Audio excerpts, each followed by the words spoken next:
Good evening, friends. So we'll start the class in few seconds. So how was your weekend? So hope you have enjoyed your weekend. Have you gone through those two sessions? Any doubts from the previous topics before we officially start the class? Yes, good evening to all of you. Okay, Vedashree has seen Satyam scam. In order to prevent it, or any plans for Satyam's 2.0?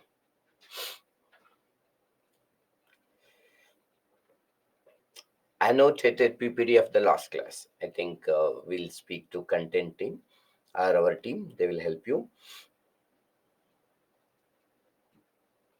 Okay, Vedistry wants to prevent the future scams. That's good.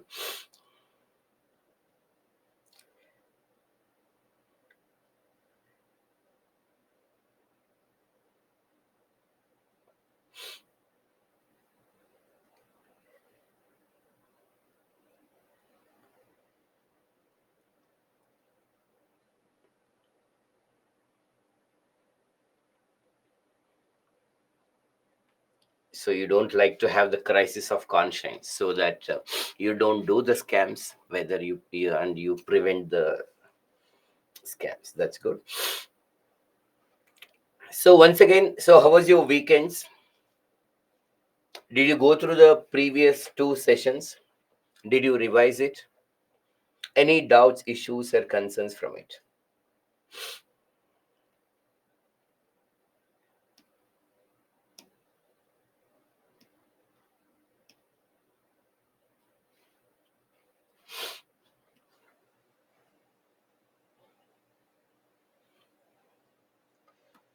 So Lakshmi had fever. How are you feeling now, Lakshmi?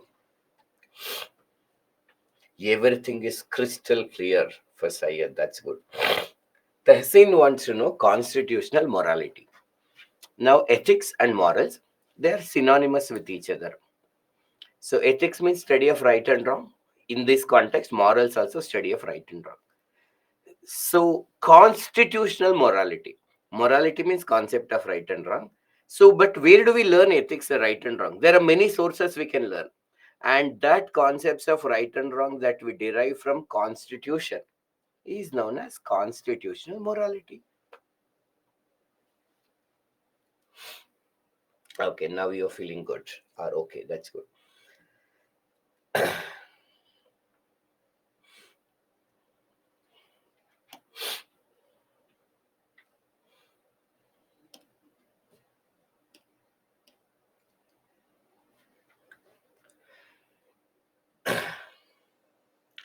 Yes, friends, any doubts? We'll just wait for 2 more minutes.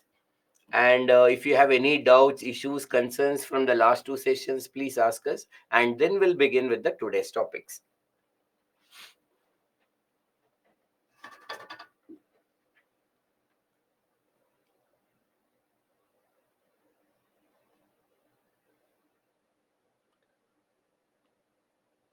Vivek ji, so recap of everything. So we'll have a small recap of whatever we have done. A few important topics. Let's we have a recap.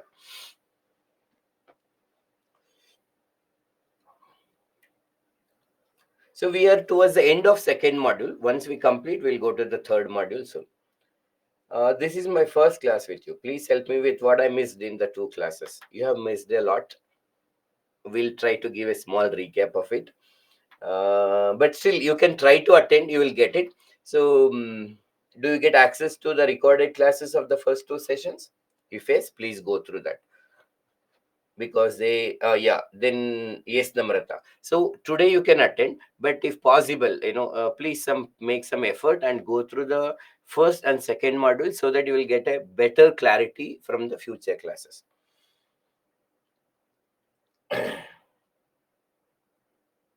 So Vedashri says, sir, you taught factors to keep in mind while keeping the ethical decision. So how a question will be asked? Our job is to know the content. How to ask question, that is the job of the people who set the question paper. Why do you restrict yourself? Let them ask anyway. Like, once you know how to play the cricket, so what kind of ball will actually has to be bowled, let the bowler will decide. We will discuss it actually, but we should not too much worry about what kind of questions will come. Our content, our idea is all about knowing the content and be ready to use it however it is possible. And in fact, we will see, how to use them also.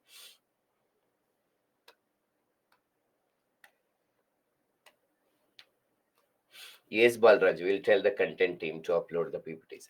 Yes, friends, now we'll officially start the class. So, hi, hello, namaste. Welcome to you all for the class of Ethics, Integrity, and Aptitude. So, this is our third session. As a part of our first two sessions, we try to understand some of the basic terms related to ethics, integrity, and aptitude. Ethics is the study of right and wrong in human action.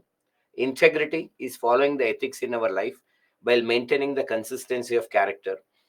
Aptitude is a natural ability to do a particular thing. This is just a simple overview that we have discussed in detail. And we discussed some other terms related to ethics like bioethics, environmental ethics, personal ethics, and professional ethics. Then we started our topic known as conscience. What is this conscience? It is an inner sense of right or wrong. So this conscience actually guides us whenever we are in a dilemma, confusion, or thinking about what is right and wrong. Our inner voice guides, and this is known as voice of conscience. We will start analyzing the consequences of our action from ethical and logical perspectives that we call it as moral reasoning. If you want to take the right decision, we need some mental strength that we call it as a moral courage. When we don't have moral courage, we go against our conscience, that is known as moral corruption. Then we feel guilt for it. We are not comfortable with ourselves. This is known as crisis of conscience. Then we try to understand the essence of ethics. As a part of this, once again, we have come to understand what is ethics, differences between ethics and morals, and constitutional morality, customary morality, ethical competence, professional competence. We also discussed that we should treat others the way we want to be treated and called it as golden rule of ethics. And we also discussed about there are some factors that we have to keep in mind whenever we are taking the ethical decisions. So these are the factors that we have discussed. Please, you have to go through. And for those people who have attended those two classes, any doubts if you have, you can ask. Otherwise, we'll go ahead.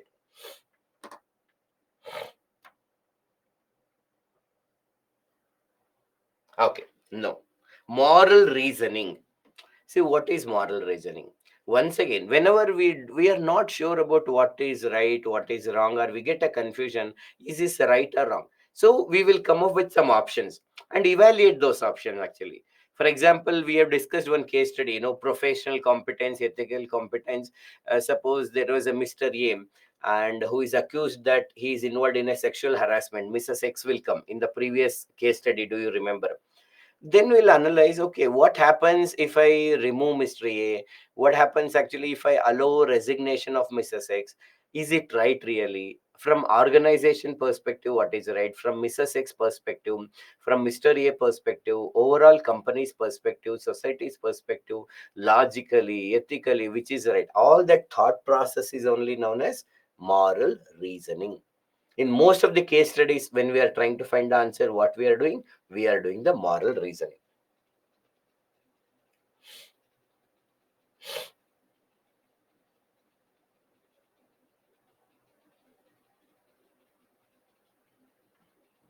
Okay. What is this ethics in kinship? What exactly you want to know in that, Vivek?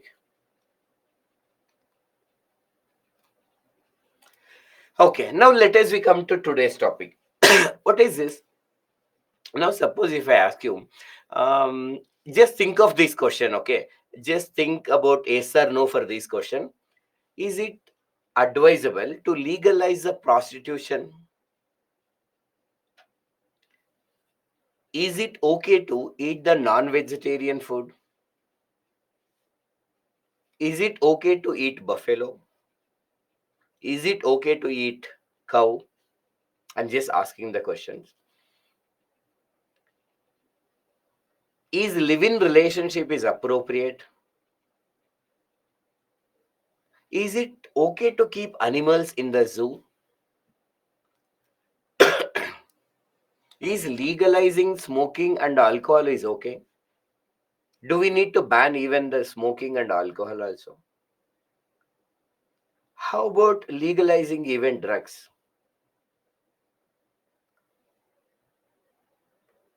How about polygamy? Is it appropriate? One person marrying more than one person, is it right or wrong? Premarital physical relationship, is this right or wrong? So for all these questions that we have asked, some of the questions you may have yes answer, some of the questions you may have no answer. So usually if you answer honestly, where that is coming from, the answer from your own conscience. But who has trained your conscience? That becomes your ethics, right? Personal ethics. So whatever the questions that I asked, you have an answer yes or no, and that is coming from your conscience. That is also called personal ethics, or it can also be called as morals. But where did those answer has come?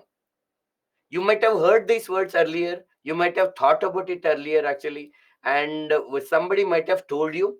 So there are some factors which are responsible for your own ideas of right and wrong, and they are called as the determinants of ethics. And they are called as the determinants of ethics. So the factors which decides what is right and wrong at an individual, what are the factors? You might have learned all these actually are concepts from the family, society, friends, culture, religion, caste, the law of the land, media and educational institutions, your own life experiences. I will explain what is this willingness to take the risk. But before that, can some of you share what are the concepts of right and wrong that you have learned from these factors in your own life? Something that you learned from your parents, something that you are observed in the society, or you learned or unlearned from the friends, or which religion you belong to, and any particular religion. Do you have you learned anything from the religion, from the culture, tradition, practices, from the caste, from the law of the land? All these factors will determine. Please have a think about this at I have to think like this in my personal life. If there is any one value today even I follow and I believed it is true, is it coming from my father, mother, teacher, high school teacher, primary school teacher? Any books I have studied and I felt that, yeah, this thought is actually earlier I was thinking this is right, but now this is right actually. Okay. And something that I realized after studying the law of the land, are any movies that has influenced me? Have I learned anything from movies? So many things are there. And please try to recollect some of them. Yeah, from your own experiences, you have experienced and learned something as right or wrong. Think about this. That is the answer actually. It is about you.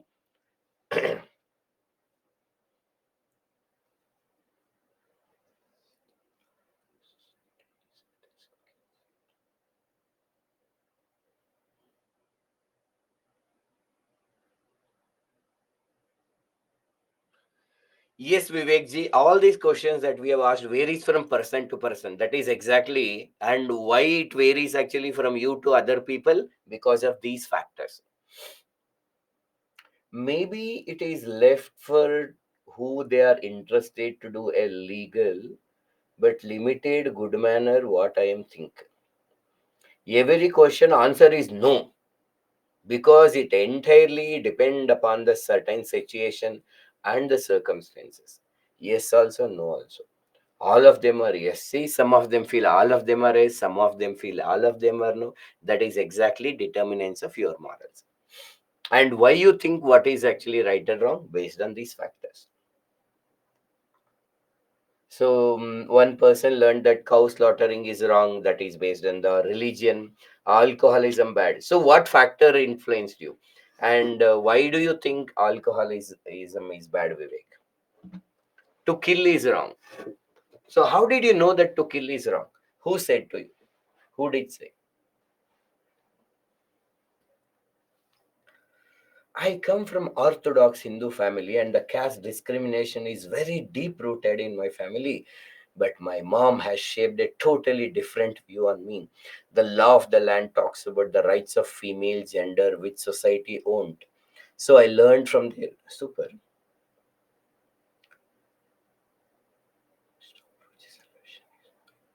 So Ravi from the movie Avengers, he learned that actually that we need to approach a solution rather than focusing. Approach a solution is more important than the solution. Okay.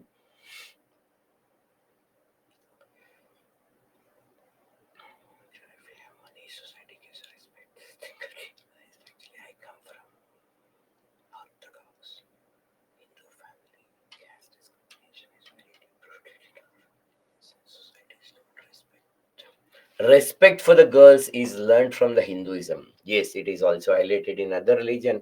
The Hinduism talks about yatra naryastu pujyante ramante tatra devata. Yes, friends, super. So you need to add these points actually. Any one value that you have learned from your family, from the society, from the friends.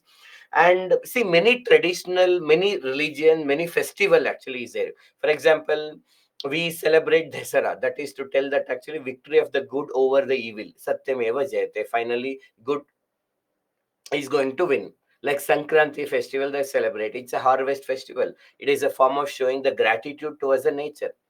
In the same way, there is a meaning. Why do we celebrate Ramzan? There are some values we can learn from it. Suppose, for example, as a part of Ramzan, what do we do? One important concept associated with Ramzan is fasting. So when we fast, actually, there are two important values that we can learn from the fasting. One is the self control. Self control is also a value. See, if I don't have any food, I don't have other any option. But I have a food, but I decided from that from the sunrise till the sunset, I do not eat. That's not at all uneasy. And only those who have self control they can do it. And when we are hungry, we it is easy for us to empathize with the people who do not have the food. So it increases our empathy. So there is a value associated with Ramzan. There's a value associated with Christianity. For example, Christmas is one of the festival. A person called Santa Claus will come and give the gifts to the people. It is a way of showing the compassion to the people, sharing our happiness with other people. So most religion, the most actually practices we can learn. So try to identify one value that you can learn from the different festivals, cultural practices that we do, the caste actually. What are those values that we learn from the Indian law of the land?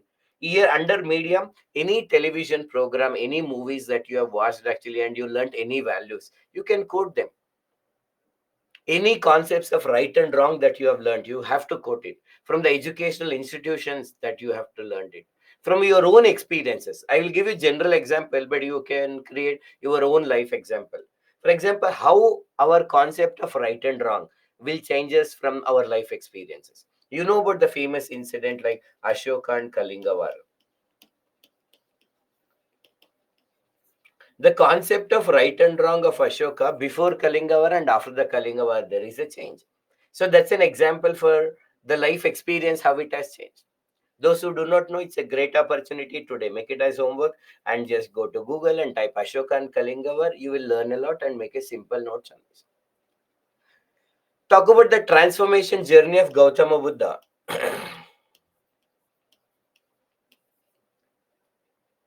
He had a different ideas about what the world is, how the world runs, and everything. One day, along with his chariot, he came out of his kingdom, Hari's palace, and then he has observed a few things. Maybe a old person, a patient, a death of a person, a saint, and other things. And all this has changed the way what he was understanding the society, the purpose of his life, and everything. He went on search for the truth, and finally, with so many after many practices, finally got enlightenment, and he find out the truth. Actually, he revealed the truth to the people. So the life experience of Gautama Buddha. If you know the story of Valmiki, who was Valmiki earlier, how he has transformed, try to know about it. So in your life also, there may be some experiences that happened in your life. It will change the way that you understand what is right and wrong. What is this final factor that is willingness to take the risk? How this factor decides my concept of right and wrong? Listen now. Suppose I'm working in a government organization. I am not taking the bribe, but I see that my colleagues who are in my organization, they are taking the bribe. My colleagues in the organization, they are taking the bribe. Now, if I want to, now I have to think, is it okay? Should I allow them to take the bribe or do I have to take any action? If I want to stop the bribe, or if I have to take some action, collect the facts and evidences, go to the appropriate authorities, make sure that they will get punishment. But all of this has also has some problem to me, some risk it may involve. All of them, they get unite together, they try to assassinate my character, or they might use their influence to transfer me to some other area. There may be some threat calls, sometimes a physical attack. There is some risk is involved. If I am ready to take the risk, then I may think that as a human being actually, or an ethical person, I have to fight against this injustice that is happening, corruption that is happening. If I don't have the willingness to take the risk, what I'll think, I am not doing any bribe, I cannot change the world, let me just focus on my work, and I ignore. Now what is right and wrong is subjective, but here I come to opinion, should I ignore or not, based on which factor? My willingness to take the risk. And same, like at night, 11 o'clock, it is 11 o'clock, that is 11 p.m. I'm walking alone, and I saw that there's a girl who has been sexually harassed being harassed by the 4 or 5 people. Now I have to decide, she is in danger. Do I have the responsibility to go and help her? It involves some risk. I am alone, there are 5 people. If I go there, they might attack me. All these things are there, legal consequences, everything. If I have the willingness to take the risk, I think that being a murd, that is my duty to go and help her actually. How can I keep quiet? But if I do not have the willingness to take the risk, I may think the same thing. I cannot solve all everybody's problem, let me go home and sleep. Or if I have some risk, okay, I am one person, there are 5 people, I cannot do that. So maybe let me try to find other 3 people in the support, and then I go, or call the police and inform. No matter what I do, that depends upon how much willingness I have to take the risk. So these are the factors that decides what is right and wrong at the individual level. Usually for every person, all these factors are there, but the proportions and combination of these factors are changes from person to person. Few people may get more influence from the family, while few people from media, few people from the books they study, and different factors. Are we clear? You should be able to write around 150 words based on this discussion, and you should know this. How do they ask the question? Once again, it is left to the UPSC. We will complete the syllabus and we'll practice, then you will understand.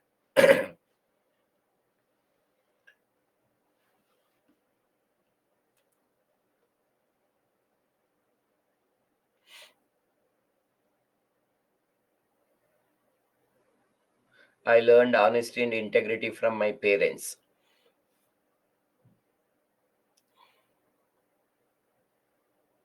So third one, law of the land. That means that our Indian law, for example, for us, Indian law of the land is the law of the India. That we also learn what is right and wrong. Like for example, in Indian context, the smoking is okay. In many states, alcohol is okay, but drugs is illegal. That's why usually if someone say they smoke, actually we may say it's okay. Somebody says alcohol, we may say it's choice. But if somebody says they take drugs, normally we look at them negative. One factor is also because the law of the land says it is wrong.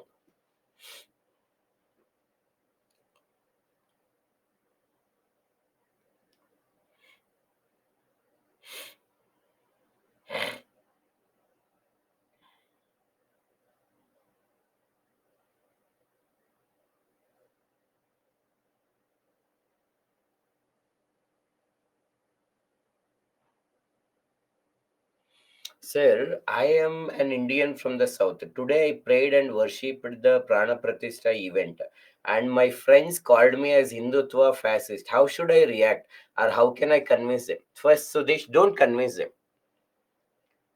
Don't try to convince them. Whatever you believe, you have a right to follow. And if they are stopping you, interpreting you, thinking in negative way, that shows their lack of understanding. We cannot convince everybody. If somebody is ready to listen the logic, we should tell that whatever that gives. See, belief is very great thing actually. If any believing something and doing some puja makes us happy, we are always allowed to do that. But I should not, I'm not imposing on you, I'm not forcing you to do this. Actually, I like to do it and I do it if somebody is ready to listen. Otherwise, don't convince. If they think you that you are fascist, that this everything, ignore them, because that shows who are they, not who are you. Fine. The monk who sold his Ferrari. Yes, we can also learn from the books. Valmiki is a good example. Yes. What is the difference between the moral courage and willingness to take the risk? Actually, willingness to take the risk in generally, like all those two example I said, requires a moral courage. But the word generally, willingness to take the risk, I want to invest in a share market, that too, like, in some companies that involves some risk, that is not necessarily require moral courage. So I want to jump from the fifth floor and I want to feel that I want a strong. That's a willingness to take the risk. I want to climb Mount Everest. That's a willingness to take the risk. I want to prepare for UPSC. That's a willingness to take the risk. All these are willingness to take the risk, but all these are not necessarily moral courage. But if I want to take a risk to help the lady, that or requires moral courage, it is as well as willingness to take the risk. And again, I want to fight against the corruption. That is also a moral courage. Okay. Alcoholism destroys the families. Yes, Vivekji, it is correct in few contexts. There are few people who may be sensible alcohol takers within the limits without affecting family. Then it may be okay for them.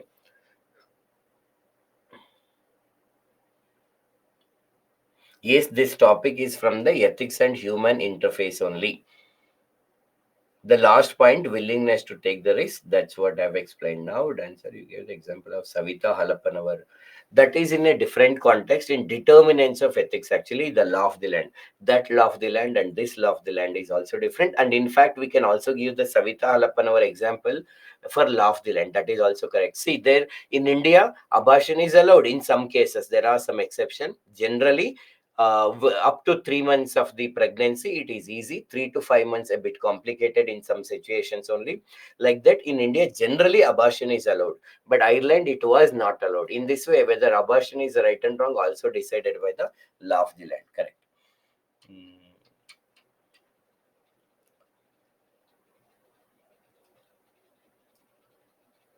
Sir, I am a Hindu from the north. I didn't pray today. People call me an atheist actually or something. Don't bother actually. Let that is their problem. It is not your problem. There is also a social taboo against the drugs actually, but mainly the law of the land also. Why social taboo is created? Because of the law of the land. Abhijit, now first only when I begin, I asked about the previous topics question. Now you are asking voluntariness and law of the land actually. So that is completely a different picture. What Shargun, what you are not able to understand? Tell me which question you are not able to understand. My parents give me a lot of support, but something they're wrong, but I'm not able to be stopped even when I'm willing to. You don't stop your parents. You tell them that you feel it is wrong, and if they want to do it, let them do it. They're eligible to do it. 18 plus. Why do you stop them?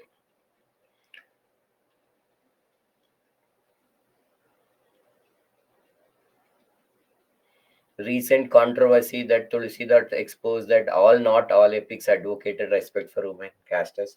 Let there be anything, whatever good things we will learn. Yes, individual motivation and ambition also determines that. We'll put it under willingness to take the risk. Okay, yes, Shargun. Sir, in contrast to caste, how to approach the question? In contrast to caste, how to approach question? What is that? Can you elaborate that question? Yes, friends. So this you have to, I know you should be able to understand. So what we are discussing is what are the factors that influenced our idea of right and wrong. Now, based on our last discussion and the today's discussion, please have a look at this question. So go through this question. Take some 3 minutes.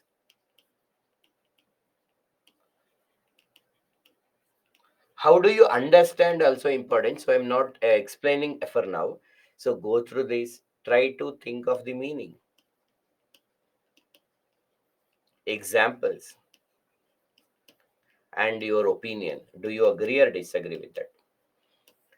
It is advisable not to use the Google now. Actually, after the class you can use it, before the class you can use it. Just go through this, and because knowing the answer is not important, creating the content is very important. How do we create? Let's we try. Yes, your time starts now. Try actually. Unblemished means actually try. Tirukural means guess actually. Whatever the limited information, try now. Anyhow, I will explain every word. But in exam, you have to create. See, how can you create it with the limited information you have?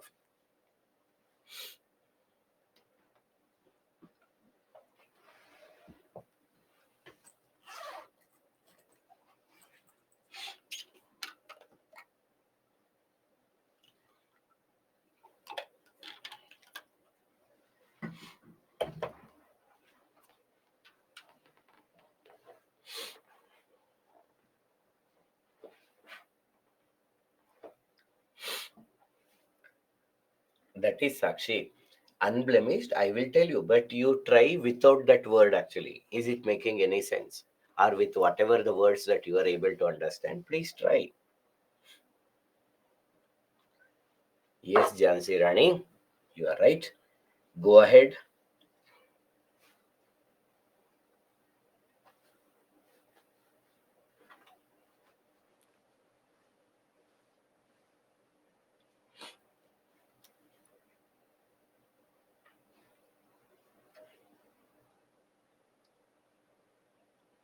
Yes, you can write by giving an example. I am reading your answers, comments. Go ahead. Good attempts.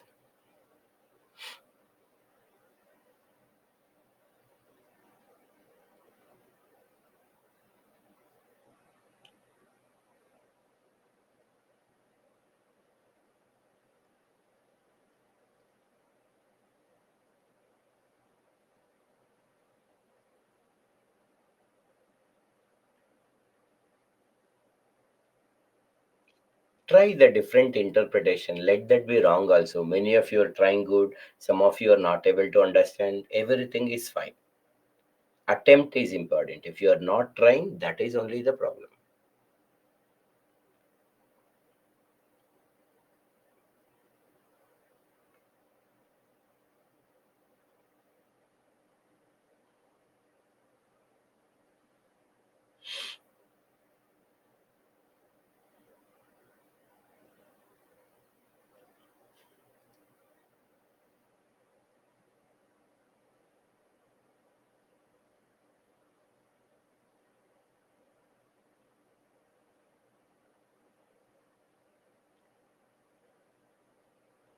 Last 1 minute.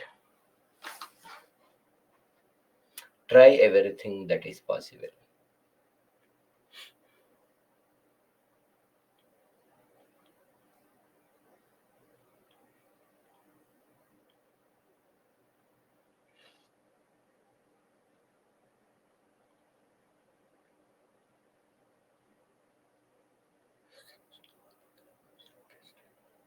This type of question will come in the mains. Yes, Mr. Raji, this is the previous year question only.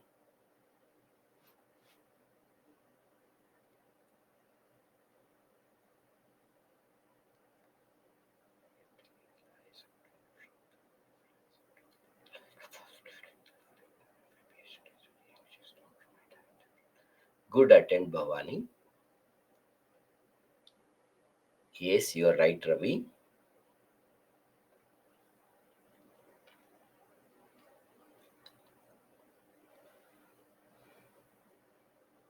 Avoid bringing too much of theory, Ravi. Ethics is not about theory, deontology, Immanuel Kant, utilitarianism. All you should aware of it, but when we are answering, we should stick to what is asked. Last 30 seconds, we are going ahead.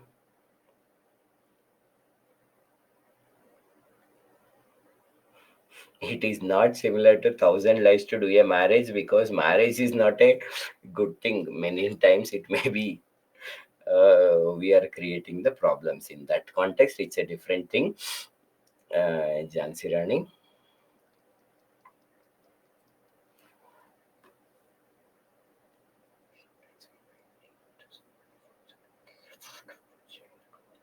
Vivek, I will explain your answer. Yes, friends, now listen to me. Just in this context, somebody said, actually, sir, is it okay to tell thousand lies for a one marriage? Actually, it is, though it is a different context. In generally, that statement is wrong. Earlier it used to happen somehow because maybe woman was considered as a burden. Finally, marriage should happen, or marriage is important, it should happen. So we will tell thousand lies. But in the 21st century, not thousand lie, even one lie we should not tell.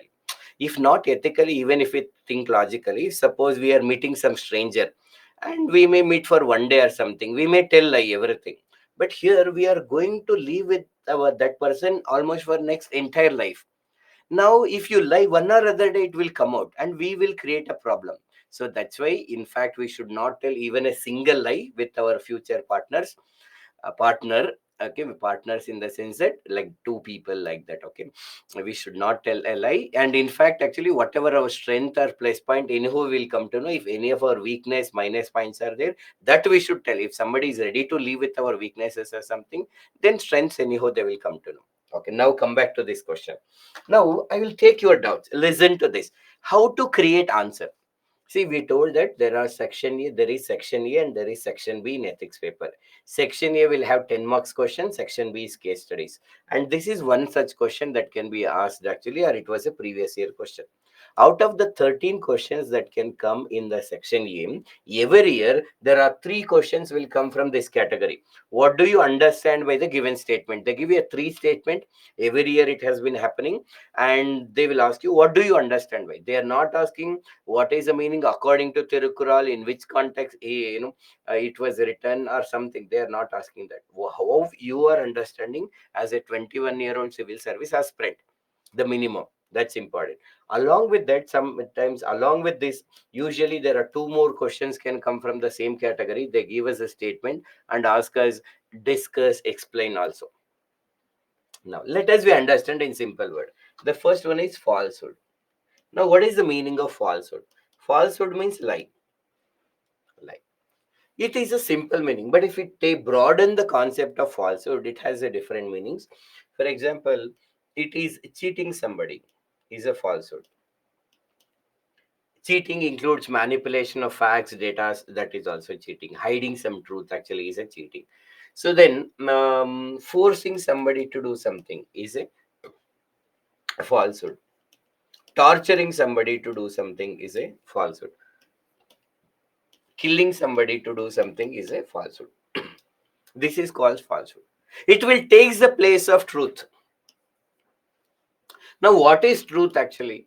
Truth actually in the Hindi Sanskrit it is called Satya. Now, what is the meaning of Satyameva Jayate? We'll come to that. So, Satyameva Jayate. When we say Satyameva Jayate, what actually we are talking about? Satyameva Jayate. It means that Satyam Evam Jayate. So, truth alone triumphs.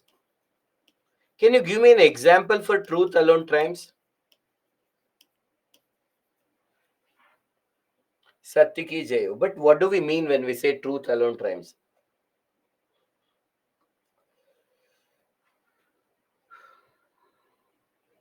Yeah, examples. Okay.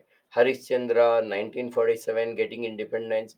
So here, when we say truth is going to win, again, it is not necessary. Some facts will be revealed, facts, data, evidences. Not just that. For example, the Kurukshetra, Mahabharata is an example for Satyameva Jayate. It is considered that Pandavas are good and Kauravas are bad. Though initially Pandavas faced a lot of problems, finally who won? The Pandavas, because they are good people. They are considered to be ethical people. They are going to win. So the word Satya or the truth actually, not just actually facts and evidences. The truth means something which is good, something which is ethical, something which is appropriate. That is truth. So falsehood takes the place of truth. Now, whatever is the falsehood, it will take the place of truth when it results in unblemished. Unblemished means without any wrong intention. Without any wrong intention. Now, common good. Common good means welfare of others, welfare of people. So now if you combine everything for the welfare of other people without any wrong intention, even if you follow the wrong path, here in this context, falsehood means the wrong path.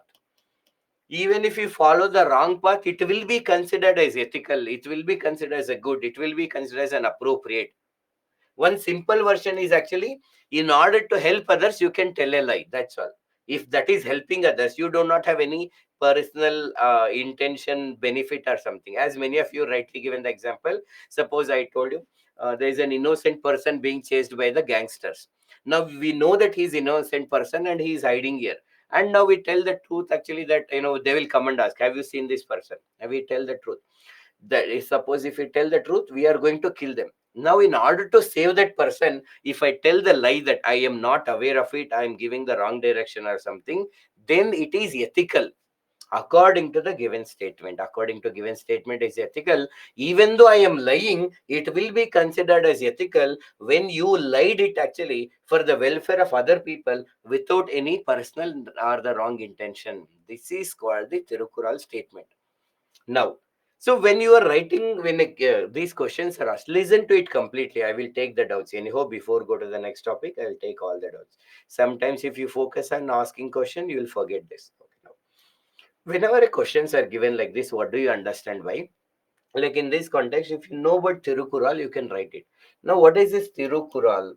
Here, Tiru means sacred, Pavitra. Kural means verses. Verses. Pavitra Shlokas actually. Pavitra Shlokas are Tirukural. It is written by a poet called Valluvar, and with respect, this person is also called as Tiruvalluvar. It is a sacred book actually, or a secular book, sacred and the secular book. So secular text, that means it is not belong to any particular religion. It talks about right and wrong. If you know something about these books, actually you can write that in the introduction.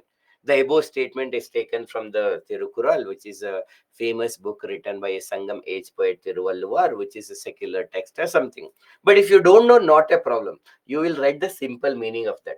So according to the above statement, for the welfare of other people without any wrong intention, even if we follow the wrong path, it will be considered as a right. And according to above statement, end is superior. End is superior. That means means and end that we have discussed. What is the use of that? This is the use actually. So here, but end should be for the welfare of other people. Then we can follow wrong path according to this statement. Now this is the introduction. Then you think of some examples. Actually, you can have an argument on this. Live, we have given one example of Ma Saraswati also. The NGOs have made a campaign that actually Saraswati will punish you if you do not send your kids to school. That's a lie. And for example, if you consider that actually Krishna has done some manipulation so that actually Pandavas will win, that's a bit of cheating, but finally for the welfare of good only. You can write the example. Normally, we should not force the people to do something. But suppose we go as a government, we force the people to wear helmet. We make compulsory. If you don't wear helmet, there will be a fine. That is also a forcing, but that is for the welfare of them only. We force the people to take vaccine. Torturing is wrong, as we said actually, but we in the case of terrorist example that we have discussed. See, the same content will be there, but you need to adopt to the question. Like torturing a terrorist in order to save the innocent person, it is correct. Killing, we have discussed, normally killing is wrong, but in the rarest of rare cases in the India, we follow capital punishment to create a deterrent impact on the other people. So that is still correct. These are the some different examples that you can think of it. Whenever these questions are asked, actually, your personal opinion is important. Now listen to this personal opinion before I take the doubts.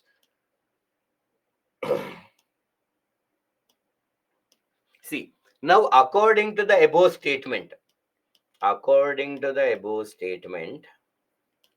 what end is superior? They are telling that end is important. That is, the final goal is to achieve the whatever the welfare of other people. But in generally, if we speak, both means and end are important. Both, this statement is very important, listen. Both means and end are important. But we can follow wrong means. Can we, should we not follow wrong means? Yes, we can follow wrong means. But there are two conditions should satisfy. Then we can follow wrong means. Remember, this is an important. First one, it should be in the public interest. I should not follow the wrong means for my own benefit. For the welfare of people, I can follow.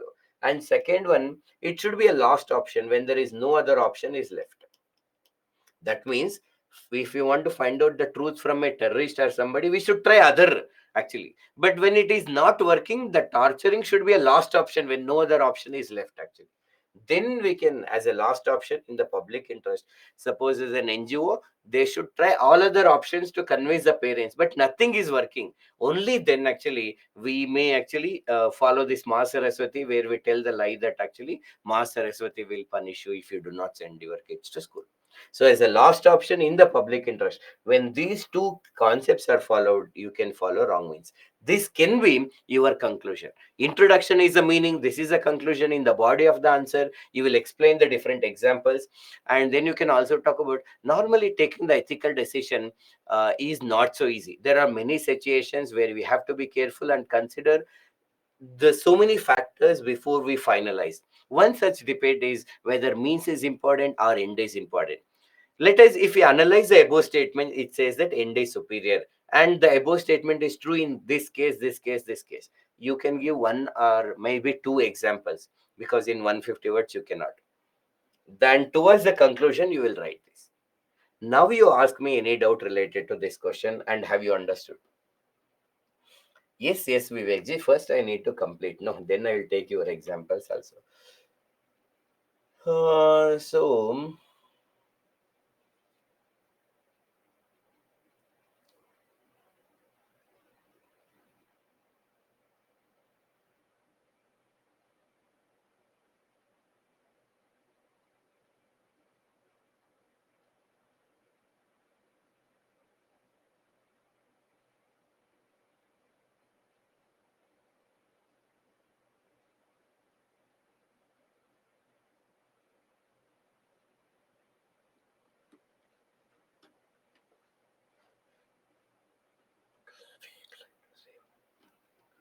Robin Hood cannot be given as an example because to help other people, there are other 100 ways are there actually, and that is not a last option.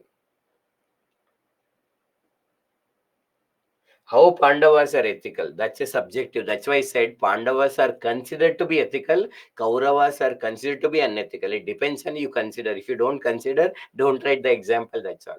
So mythologies are left to the interpretations actually. That's why we say in generally the people considers that Pandavas are ethical, Kauravas are unethical. I'm not saying it's right and wrong. It if you believe that it is an example, that's all.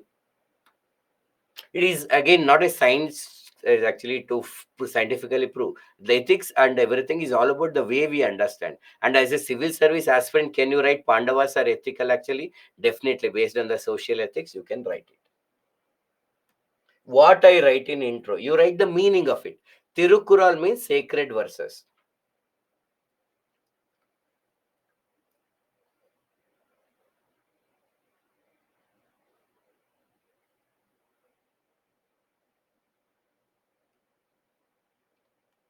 Vivek ji, so you said answer my example actually, or if possible, please repeat. In the previously I checked, I did not find any of your text. Sir, how to practice this type of question? By using the previous year question, by creating the answers like this, reading more and more ethics, attending the classes. That's how you will know. Sir, if you don't know the meaning of some words, then how to write it? If you are again familiar with Hindi, you can see the Hindi meaning of that because question paper is available in Hindi or English. Otherwise, whatever the information we know, we should try. But normally, after attending the classes by reading some reference book, you will be familiar with the words. Yudhishthira and Ashwatthama example, you can write it. Sometimes we might need to support the falsehood in the support of goal of achieved good. For example, supporting Hitler by INA under Netaji. No, please, supporting the Hitler cannot be an example, Vivek. Or you should never write that actually we should support Hitler and all. No, you should not write. Okay, so that should not be written. Now, any other doubt? Did you understand the meaning of the question and our final opinion? Because this is very important.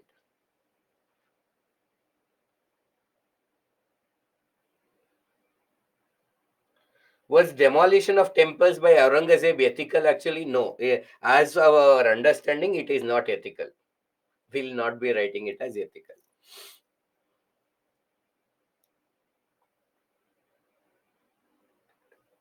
So try to avoid the less controversial, avoid the controversial examples. There are few facts which are generally, like as you said, by keeping the controversies aside, actually, we all know Pandavas are good, Kauravas are bad. That's a general understanding.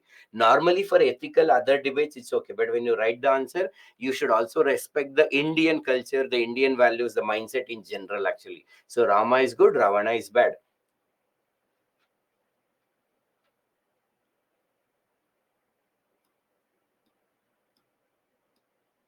But Hitler is an example that the end should be peaceful. If you humiliate somebody, it will always come back for you, the revenge or something. But we cannot justify Hitler. Please give example. For which one you need example, Puja? These are all example only, no? Ma Saraswati, helmet, vaccine, terrorist, capital punishment. All these are examples only. Which else or what else example you need, Puja ji?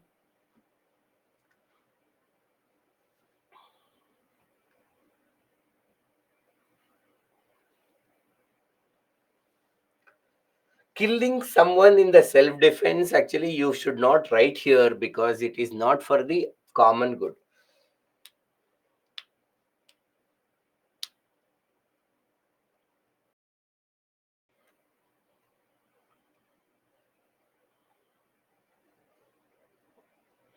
Is it ethical to build the temple by demolishing the homes of the poor in majority interest? It depends on so many factors.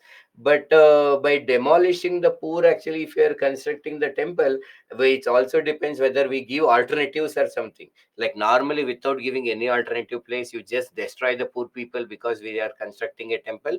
Based on this information, it is wrong. But it depends on so many factors. First of all, where these poor people have come from how many years they are living, whether we are given any alternative actually land or something. That's why with only one information we cannot tell. That's why then it is a failure. There are so many factors to be considered. Let's we go further.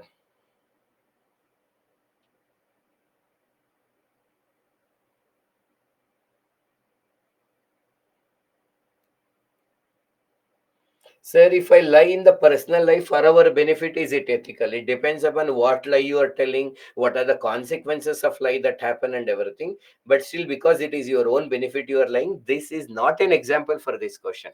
But in generally, whether it's good or bad, it depends upon what lie and every other factors. Yes, friends. Now let's we move further. So in this way, you need to practice a lot of question. And one way is actually, if you again, as we always say, first attending the classes where we'll teach you the theory and practice the question. Complete the 15 days class where you will get further clarity. Now, after understanding the essence and determinants of ethics, now we are going with the consequences and dimensions of ethics. Under this module, first we'll try come up with the consequences. Now, what is the meaning of consequences of ethics? What happens if I follow ethics? What happens if you do not follow ethics? For the sake of conveniences, we have divided the consequences into three parts. One is at individual level, at the level of society.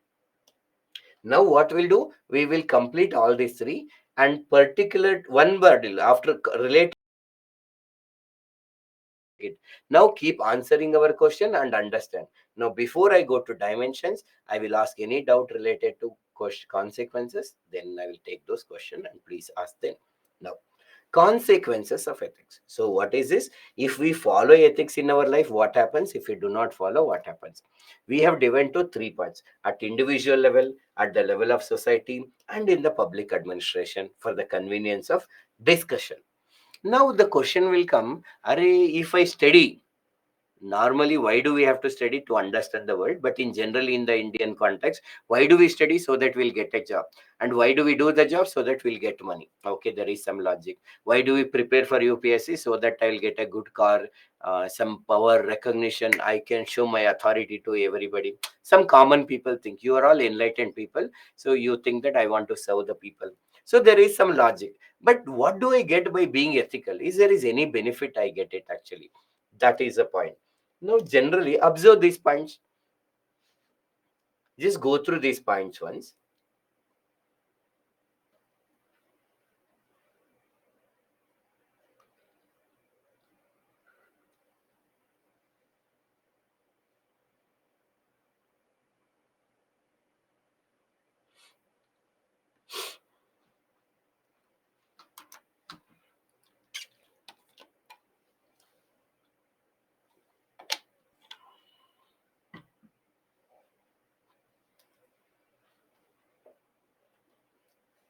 I will explain everything, Vivekji. I just want you to go through it once. Anyhow, I made to explain everything.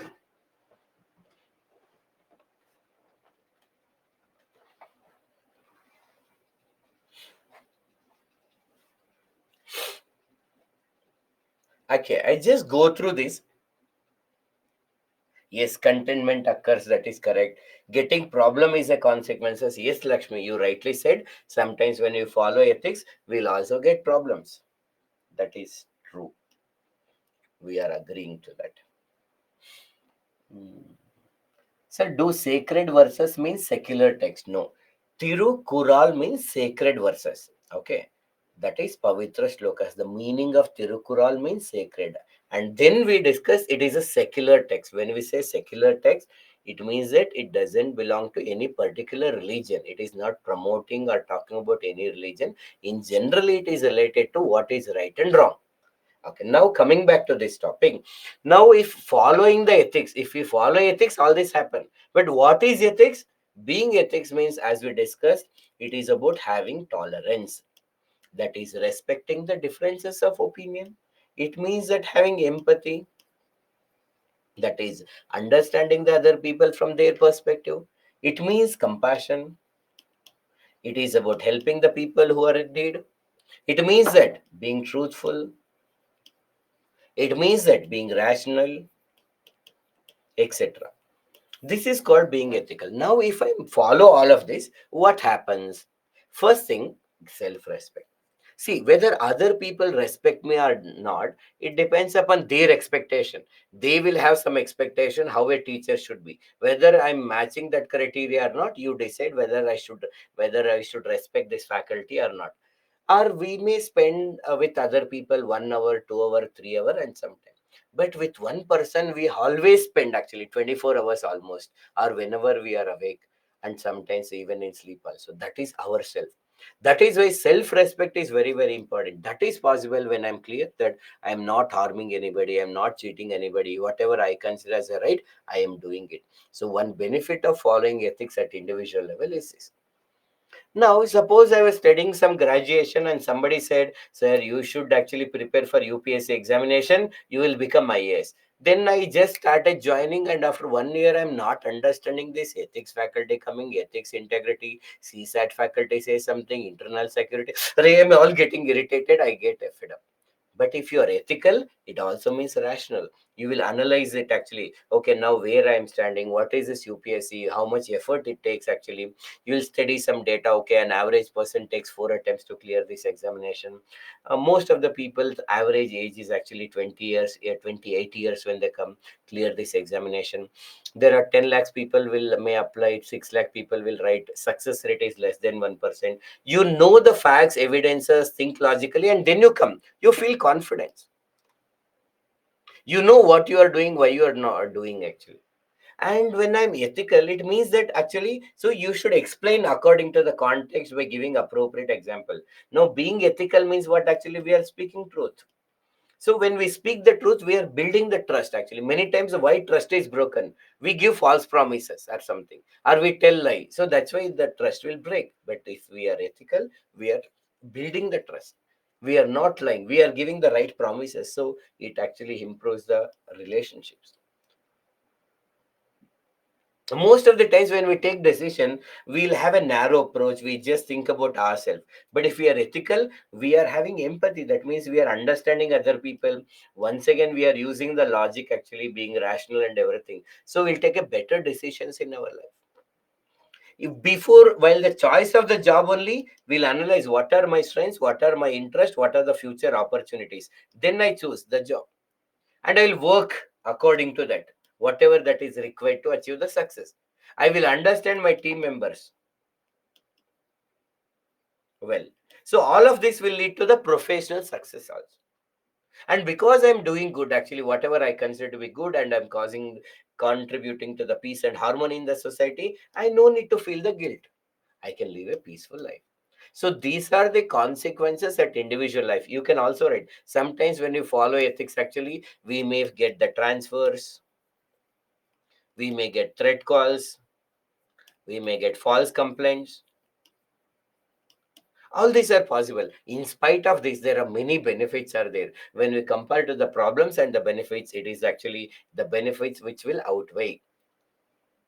So this is about consequences of ethics at the individual level. Now, any doubt about this slide, you can ask. Yes, Mahabharata is also sacred text. Yes, we get contentment, correct. Jhansi Rani, correct. Self-satisfaction, correct. How professional success? Now in profession, how do we get success? Suppose as a teacher, now if I'm ethical, actually what I'll do, I'll make sure that I have sufficient knowledge, I will skill. Actually, I also have considered the student success in the mind. We try to improve ourselves, we try to give our best. Actually, we are not giving false promises, and we'll understand the students from their perspective. If we do all that, it increases the chances of success in the profession. Same for a doctor, lawyer, civil servant, you can apply that. How to handle the threat calls and blackmails, that's a discussion that is there actually as a part of integrity. When we discuss importance of self-respect, that's you have to get respect yourself. When I, because I'm living with myself always, if I don't have self-respect, I lose confidence, I cannot face myself, I cannot face other people. In fact, we cannot achieve the success, any success.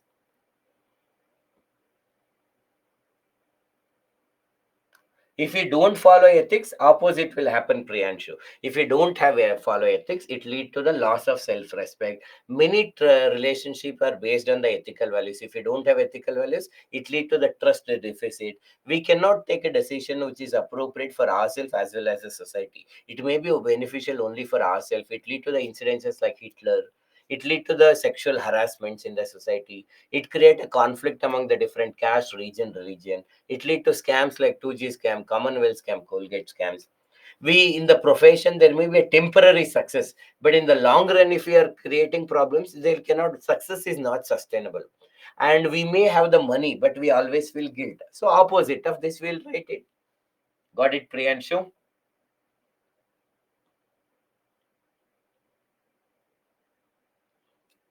Mahabharata is a code of ethics rather than the religious text. That depends upon your perception, Vivek. If you feel it is so, you can follow that as a code of ethics for your life. Yes, friends, let's we go further. Now, please observe these points. I will explain each of these points. Now, I want you to observe these points. Just observe.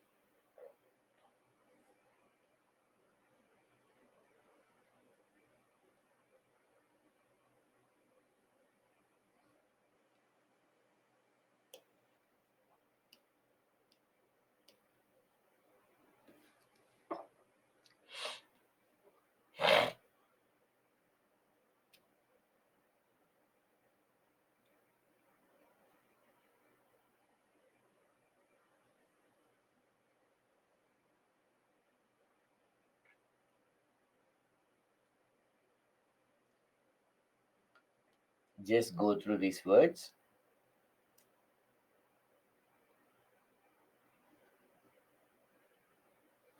Okay, now listen to me. Okay, listen to me. If you have doubts after the end of this discussion, I will take listen to me.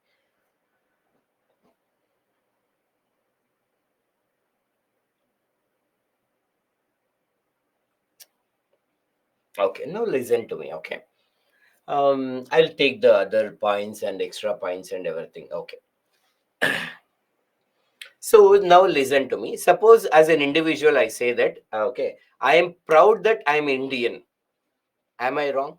Think about this. Now, I am proud that I belong to Rajasthan. I'm just taking some state actually, like just to give you an example that we belong to some state. I first thing I'm saying I'm proud that I'm Indian. Second, I'm feeling proud that I'm from Rajasthan, or I'm feeling proud that I'm from Karnataka or Andhra Pradesh. Any example. Third one, I am proud that I am a Brahmin, some caste. I am proud that I am Dalit. or we are lingoites. I'm proud that I'm lingoites. So just taking one example, I am proud that I'm Indian. Is it wrong? I am proud that I'm from Karnataka. Is it wrong? The third one, I'm proud that I'm a Brahmin. Am I wrong in this case? I'm proud that I'm a teacher. Is it wrong? So I'm proud that I'm a Hindu. Is it wrong? Which of these are right? Which of these are wrong? Like, I'm feeling proud of my country, my state I belong to, my religion I belong to, my caste I belong to, the profession I belong to. I'm feeling proud. Which of these are right? Which of these are wrong? Are all are right? All are wrong?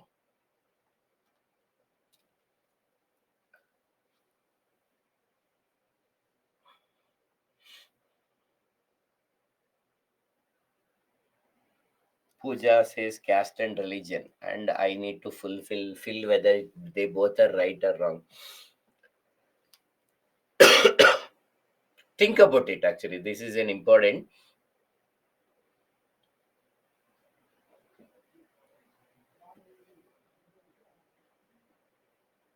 Now, listen to me. If you ask me out of this which are right, which are wrong, my answer is all are right. All are right.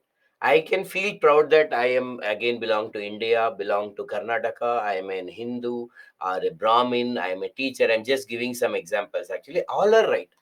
Feeling proud is not at all a problem, actually. But the problem is only caste discrimination is the problem. See, I belong to some caste. I feel proud of that caste. There is no problem. But I discriminate and call maybe my caste is superior, others are inferior. That is a problem. I feel proud that I'm a teacher. Not at all a problem. Somebody, doctor, lawyer. But I say, teacher is great job, but doctor is nonsense job or something. If we say that is a wrong thing, definitely. So feeling proud and discrimination both are different. And feeling proud is right, but discrimination is wrong. Those who understand this ethics, all these feelings will be in the control. Now casteism normally means caste based conflicts. Now the feeling of caste is good, but caste discrimination is wrong. The feeling of region is good, like I'm from Telangana. I want more and more people from Telangana to develop. We want our Telangana should be very good in women empowerment. All these are correct, there is nothing wrong. Communalism come from the word community, like we all belong to one community. Like in the context of India, it's Hindu, Muslim, Christian. We are all Hindus, no problem. But just because we are Hindus, we should not hate Muslims, or same, just because Muslims, we should not hate Hindus. So just because we are Karnataka, we should not hate Tamil Nadu, or Tamil Nadu people hating Karnataka. That is wrong. So all this feeling, the feeling of caste, region, community is good to some extent. That is the benefit if we have the ethics. Now we have to respect for the woman and her rights, actually that lead to gender equality. As men, we can respect men also, we can respect transgenders also. This is to create, one example. For example, there is one social media campaign. After the class, please consider watching this. If you type Mard poem, there is a concept Mard. Normally Mard means Magadu, Gansu, men actually. It also means that men against rape and discrimination.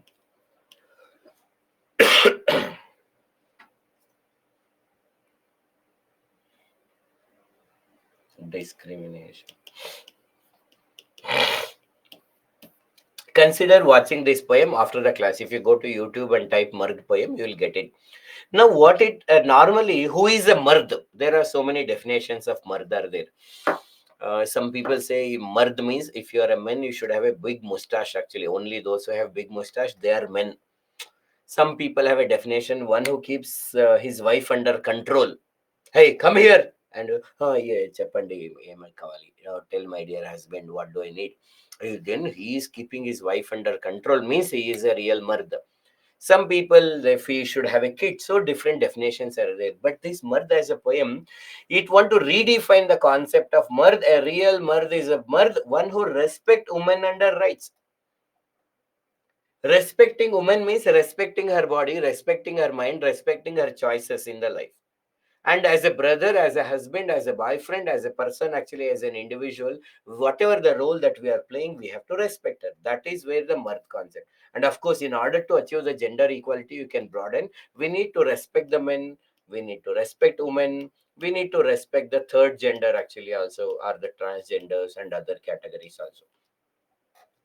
So that is possible gender equality when we are ethical, when we know that I am human being as a male or female, the other person is also human being, others are also.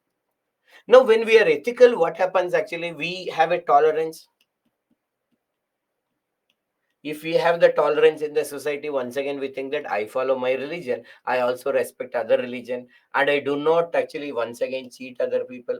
So it create a trust and cooperation among the diverse section of society. Then economy will grow. That is a benefit. In an organization, suppose there is a competition like Uber, Ola, they are competitors. Swiggy, Zomato, Flipkart, Amazon, like that, there are so many competitors are there. Suppose as a Uber, I should not think that I will destroy Ola and I will grow, or I'll create a negative image about Ola and I'll grow. That should not be done. What they can do, I'll come up with some innovative services. I'll provide the better services so that people actually use the Uber app more than the Ola or something. So that is healthy competition is created if you are ethical. As a company owners actually are important stakeholders of the company, we feel that it is the employees in our organization, they are contributing for the welfare of this organization, their rights to be protected. And when the companies work in this competitive spirit and everything, that will contribute to the GDP. When we are ethical, we feel that it is our responsibility to keep the environment clean, that lead to the sustainable development. If we are ethical, we know that, okay, I come from this party and I should not just defect for my own benefit. And we have come from this party, people have voted us. And for 5 years after the election, the another party got the majority. There is a peaceful transfer of power. So that lead to the political stability. And those who are elected, they will work for the welfare of people. That lead to the progress of society and as a nation. These are all positive benefits.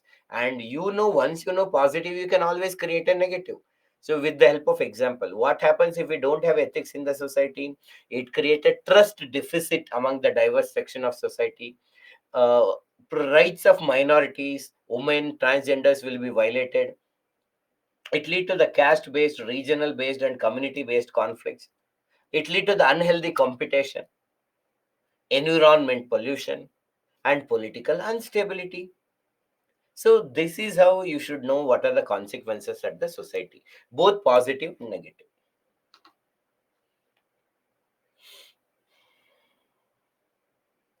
Any doubt about this particular question?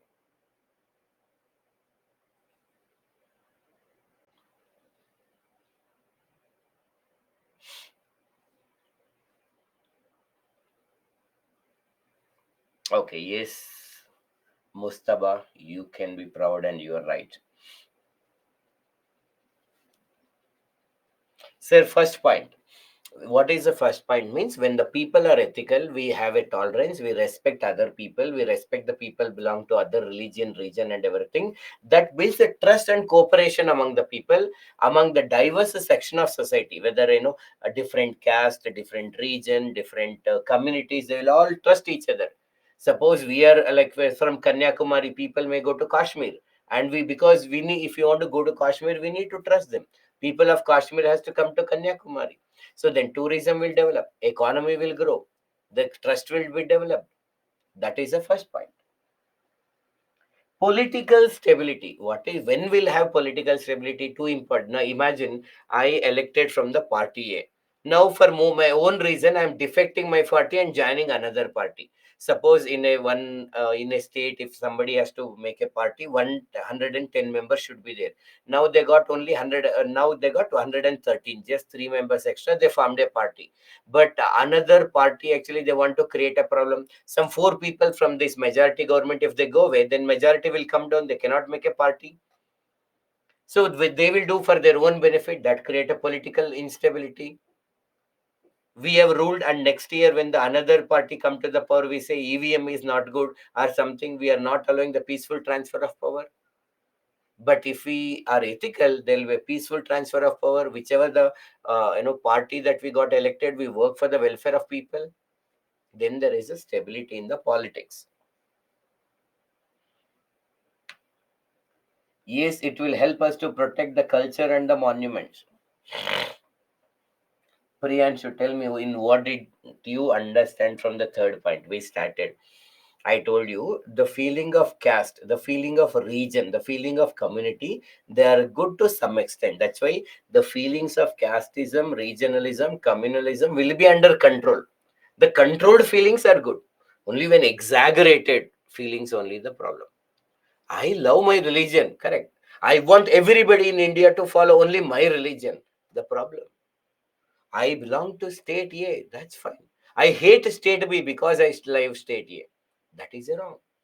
Our love towards our state should not become hatred towards another state, or our love towards our state should not stop us from loving the country. Extremities of the aspect must be avoided. Yes.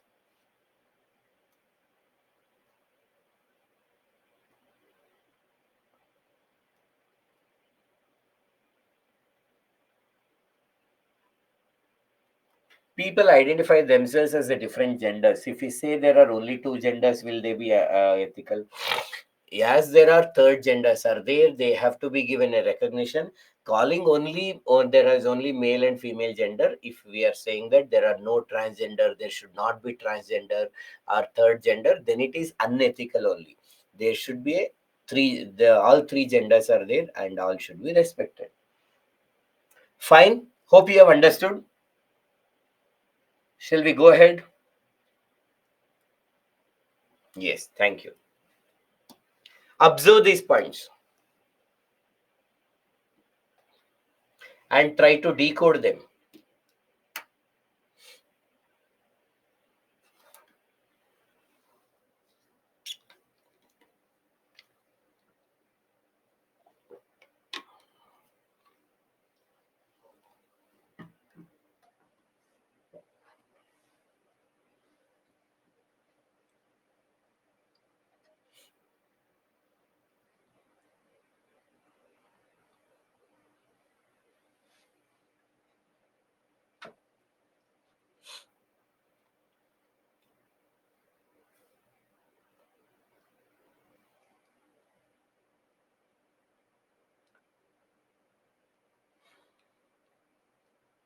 Just go through that. If you do not understand, it's fine, but I just want you to go through it.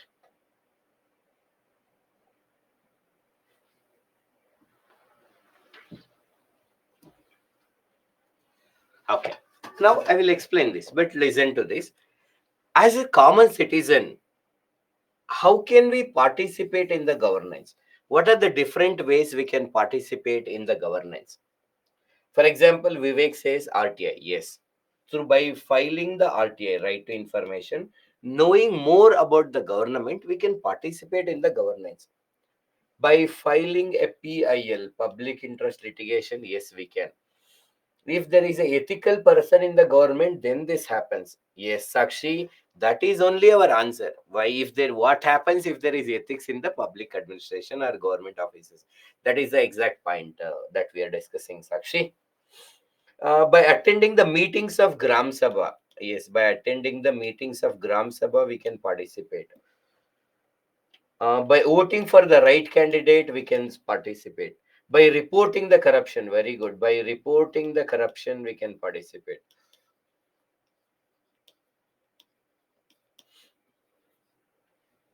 Whistleblowing, if there is a corruption that is happening, that is only we need to highlight. That's called as whistleblowing. We can do that. By voting for the right candidate, paying the tax properly, we can. By contesting the election, we can do it.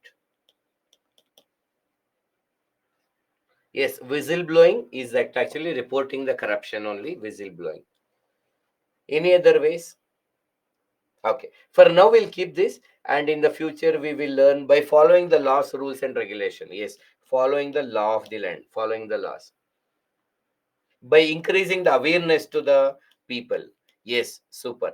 So that means these are all the ways actually as a common person we can participate. That is democracy. People think that democracy means voting once in a 5 years, that too after receiving 1,500 to 2,000 rupees, etc., etc. And if you vote, that is a democracy. No, this is has to happen, but this will happen when the common people have a faith and the governance. Actually, they should really have a faith that yes, this is there for the welfare of other people. And that is possible when there are so many government benefits are there. For example, housing schemes are there. Okay, benefits like house, government allocate houses to people, they give drinking water, they give electricity, and so subsidy they will give, so many things they will give.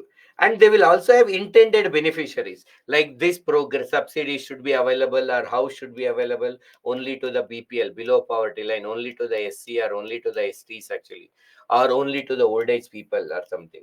So that has to be reached to them, for whomever it is supposed to be. Normally sometimes what happen, inclusion and exclusion errors may happen. Some people who are not eligible, they may get the benefits. Who are eligible, they may not get the benefit. So benefits should reach to them. And when the benefits will reach, actually those who are in the powerful people positions, actually they work with efficiency and effectiveness. And we have already know what is efficiency and effectiveness. So efficiency is about optimum utilization of resources, optimum utilization of resources. And effectiveness means achieving the desired result, achieving the desired result, desired result. And when that is possible, when they use the power properly. And that is possible when there is an ethics in the public administration. Those who are becoming IAS, IPS and everything, if they are ethical, they use the power well, so that they achieve efficiency and effectiveness, so that benefits will reach to the people, so that they will get benefit, they develop a faith, and they will participate, and the democracy works in reality. See, they're all connected. So these are all happen. If we do not follow, opposite will happen. Are we clear about this?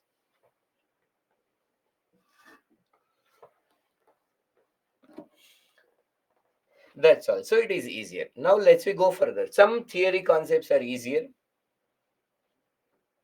Now let's we discuss one more important concept.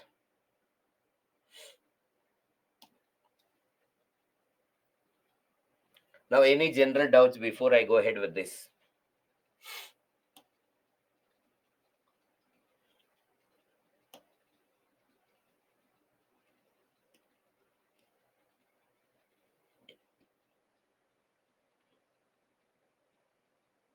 Okay, let's we go ahead then. In this way, you can based on the question that is asked, they may not, UPSC don't ask write a note on consequences of ethics. How do they ask? That will practice it. That we will practice it. Now listen to me for the next few minutes, and if you have doubts, again keep asking. And if any doubts which are not answered, by the end of the discussion this will be answered. So we are entering into a journey where we try to understand the dimensions of ethics. What are these dimensions of ethics? These are the 5 guidelines that we have to keep in mind in order to achieve the ethical decision making. Ethical decision making. So these are the 5 guidelines that we have to keep in mind in the process of ethical decision making. If you want to take a good decisions in my life, in our life, there are 5 points we need to keep in mind. What are those 5 points we need to keep in mind? I'll discuss each of this in detail. So first one is utilitarianism. What is utility? In simple, utility means use or benefit. That's utility. What is this approach? I will tell. Now, virtue approach. What is virtue? Virtue means good qualities.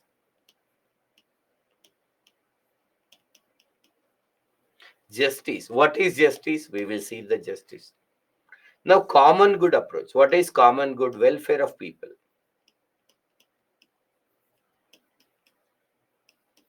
Now, rights. Rights are the rights of the people, like, legal right, fundamental rights, and so many rights are there. So it says that these are the 5 points that we need to keep in mind when we take a decision, whichever is considered, if you want to take the right decision. We discussed there are some factors we need to keep in mind if you want to judge somebody else as right or wrong. You have seen some IAS, IPS, somebody has done right and wrong. Is it right? Then you have to see again whether that person has awareness of the consequences, what is the means, what is the end, what is the intention, what is the consequences, all this thing, what is the law of the land, everything we need to see.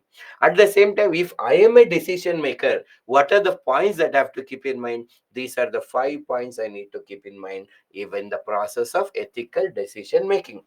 What are those 5 points? Let us we see. One by one, we will understand. If you have a doubt, keep it actually. At the end of the 5 topics, actually, I will explain to you. Now imagine we want to select actually MLA, Member of Legislative Assembly. And there are 50,000 voters in an area. Just hypothetically, actually, if there are total voters who are eligible to vote, actually, just hypothetically, 50,000 voters are there.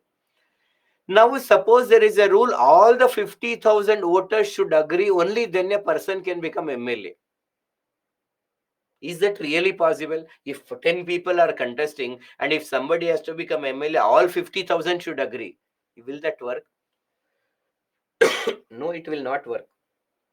Then what is, no, normally, ideally speaking, we need to take a decision that satisfy all the people. But it is almost impossible. It is impossible to take decision that satisfy all the people. It is impossible to take a decision that satisfy all the people. Now imagine another case. Now, for example, a breakfast should be prepared in a family. A cook is there and she will prepare the food. Now there are 5 members in a family. Which breakfast should be prepared? So normally, if all 5 people say 5 different breakfasts, she cannot prepare. There is only one breakfast should be prepared.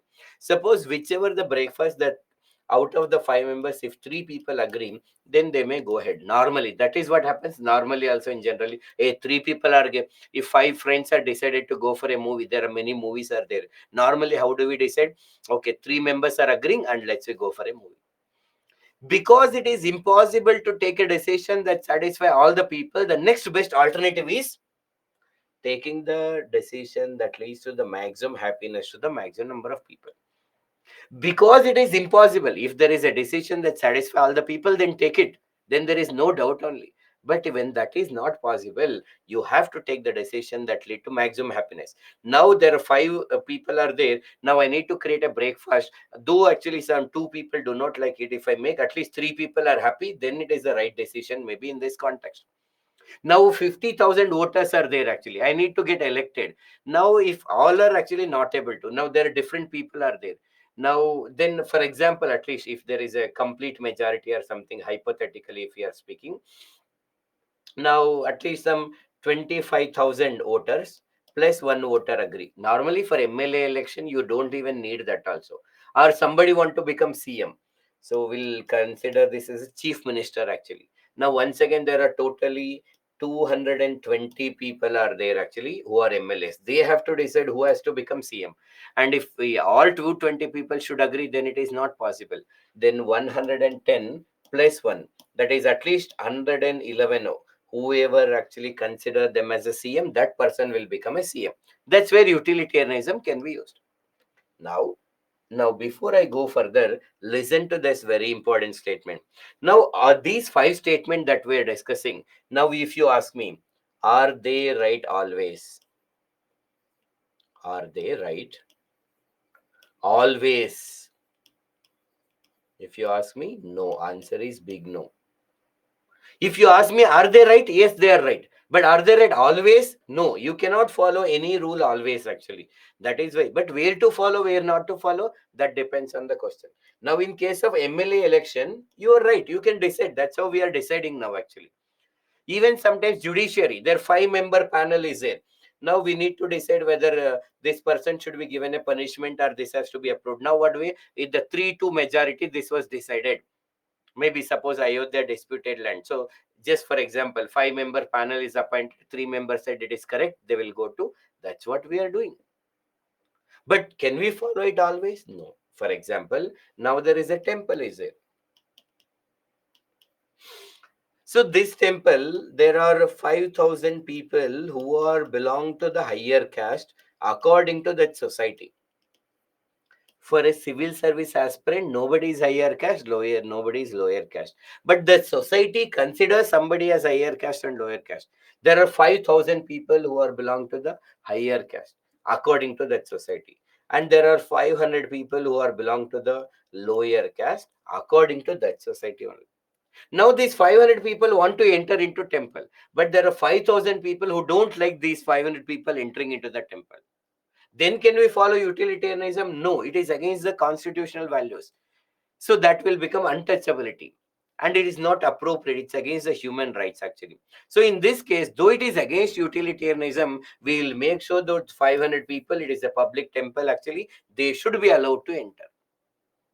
You cannot follow, actually, see, utilitarianism. Suppose, imagine I am a doctor who is actually in the organ transplantation. There are some, one person requires kidney, another person requires pancreas, another is heart, another is platelets, like this, another is bone marrow. Now all this kidney, liver is required, not to eat. Hope you are understanding. They have those organ deficiencies.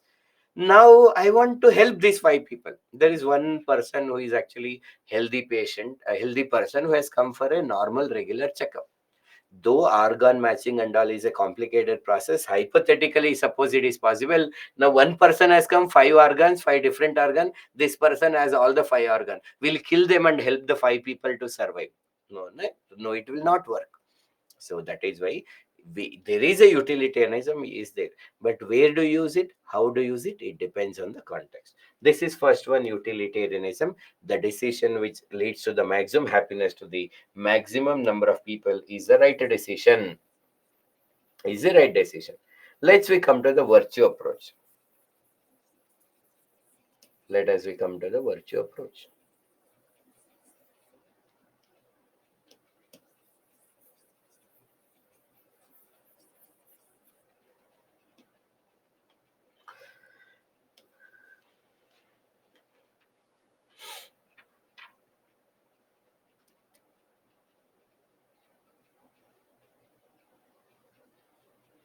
Now we'll complete all the five. If you have any doubts, I'll take it at the end of the five. You will get a complete clarity. You will have the questions, actually, that will answer at the end of all the five.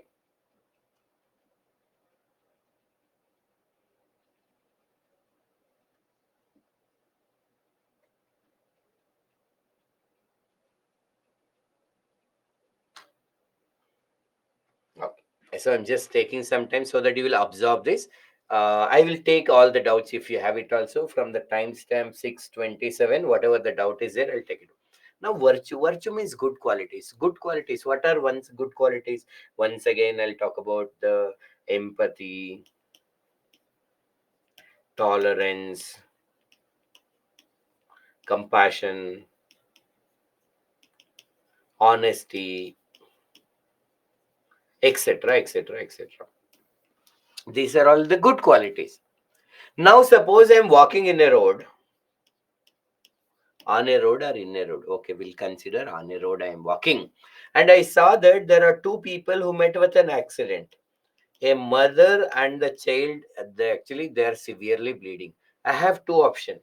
One is to help them, and another is not to help them and go to my office properly. If I help, actually, that is called compassion. If I don't help, that is called apathy. No care, concern towards the other people. Now, compassion is a virtue. Apathy is a vice. Bad quality. Sadguna, Durguna. Good quality, bad quality. Now, in this situation, what should I do? The virtue approach says the decision which add virtues to our personality is the right decision. Whenever I am in a dilemma, I have to take a decision which add good qualities to my personality. That is the right decision. There is a situation where I can tell a truth or I can tell a lie. If I tell the truth, that is called honesty. If I tell a lie, that is called dishonesty. So, honesty is a virtue. Dishonesty is a vice. So, what should I do? I should tell the truth. As every approach has some limitation, or we cannot follow always. Imagine, now I am on the way to the class, actually. Now, suppose there are 100 students, actually at 5 o'clock class is scheduled. On the way, when I'm coming in a two-wheeler, there's one old lady actually. She is having some weight actually, and she has it has some food actually and everything. And there are three people are at her home actually. They are hungry. Now she is taking the food, and she's old age actually, almost 80 years, and she is carrying because they are disabled. Now she will stop me actually at the traffic actually. She says that, sir, you are maybe actually, my house is 2 kilometers from here only. Please drop me to the home actually, because there are three people who are hungry and waiting. Now helping that woman is actually need. It's a compassion. That's a virtue. But I have to come to the class at right time. Punctuality is also a virtue. If I go actually, suppose imagine Bengaluru traffic is too much. If you go 2 kilometers and come back, there's a 10 minutes delay. Punctuality is also a value. Helping that old lady is also a value. Compassion versus punctuality. I may have to compromise with some value. In that case, what should I do? Imagine I'm riding two wheeler. Now it's such a way that I can reach 5 minutes earlier to the class, like 4:55. I can come. In that way, suppose I came. Now this old lady is asking to drop, but if I come, it will become 5:10. Should I help her and come late to the class? Huh, Sakshi? So Sudhi says that compromise the punctuality. See, okay, so you are all okay. Suppose if I come late also, so that you'll take extra 10. Che, very bad. If boss is good minded, then help and come. Is it okay to compromise punctuality? Yes, Kumkum. What is this actually?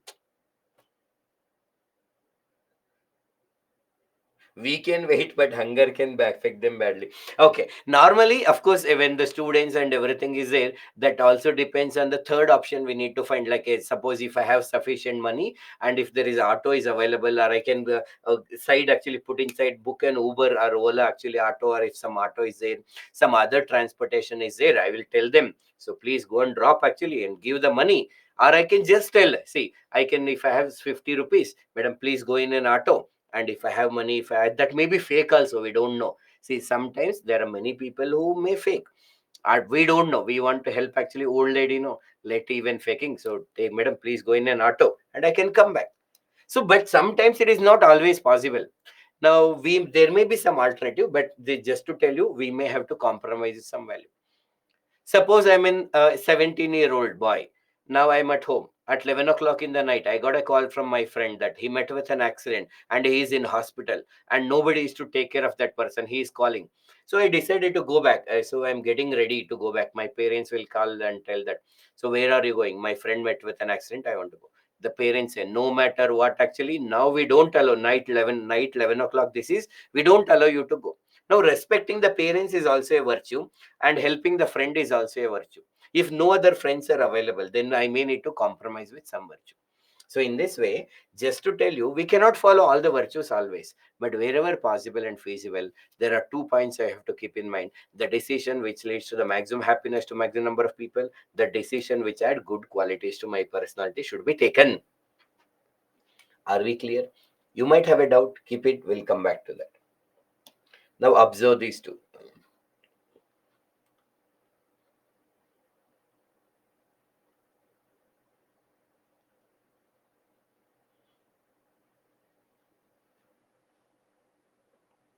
You are not somewhere, it's okay.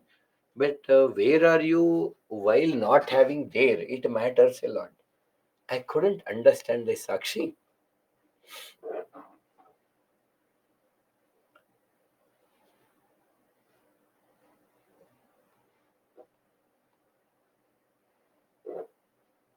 We can tell our parents to be with us at night now. So we'll also take the parents and go. If they are willing to, we can go.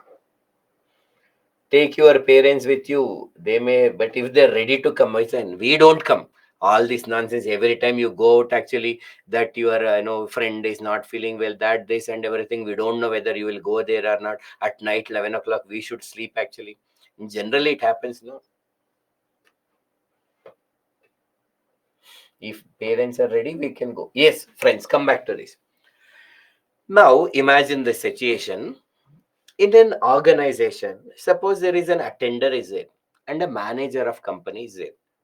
Both of them, they do the different work, and in order to do the work of manager and attender, it requires a different knowledge and experiences, skills, everything is required.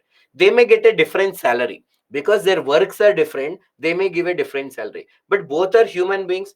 From the human beings perspective, both should be respected. When you talk to an attender, you should talk with a respect. When you talk to a manager also, you should talk with a respect. Salary may be different, maybe based on the work effort and everything. Suppose if men and women are there, men and women, and if they are doing the same work, then they should get same salary. If they are doing different works, then they can give a different salary. But if they are doing the same work, then they should get the same salary. That is called equals should be treated equal. In India, we give reservation. To whom do we give reservation? Those who are socially backward, educationally backward, economically backward, minorities, disabled, and why do we give them? Because they are in more need. Those who are in more need are eligible for more benefits. Usually in the private companies, incentives are given or promotions are given based on their contribution. Now imagine there are 10 employees in my organization. One person is contributing more. He or she is using more knowledge, skill, time, and effort, and they're contributing more. But if I give same salary to all the 10 people, all of you are employees, all of you joined at the same time, but one person is contributing more, then that person should be given more benefits. If we are giving same salary to all, then we are doing injustice to that person. That is why those who put more efforts, they are eligible for more benefits. One criticism for government offices, many people say, for example, if I'm a constable or some employee, if I do more work also, I'll get same salary. Other person is not working, I'm working, but what is the use? I'm no recognition. So that is why I don't have motivation to work. Some government employees feel, why do we have to work? Whether we work or not, we get same salary only. But in generally, private companies, we give incentives, promotions, and everything. Those who contribute more. Now, suppose I'm a CEO of a company. CEO of a company. Now I want to get retired. Now I have a son, example, hypothetical, and a daughter. I want to make somebody a CEO. Just because my son or daughter, I should not make them as a CEO. They should have necessary knowledge and skill. They should have necessary knowledge and skills to become a CEO. Only then I should make them as a CEO. That is deservedness. Just because somebody is a poor person, you should not give a job. Only because of poor, no, you should not give a job. Like suppose you are giving, imagine I'm a poor person, that's why the institute made me as a teacher. No, I should not. Even in order to become a teacher also, some deservedness should be there. So necessary knowledge and skill should be there. Only then you should give any power to them. So when you take the decision, you should keep all the 4 points in the mind, and taking the decision, keeping these 4 points is known as justice approach or fairness approach. It is known as justice approach or fairness approach.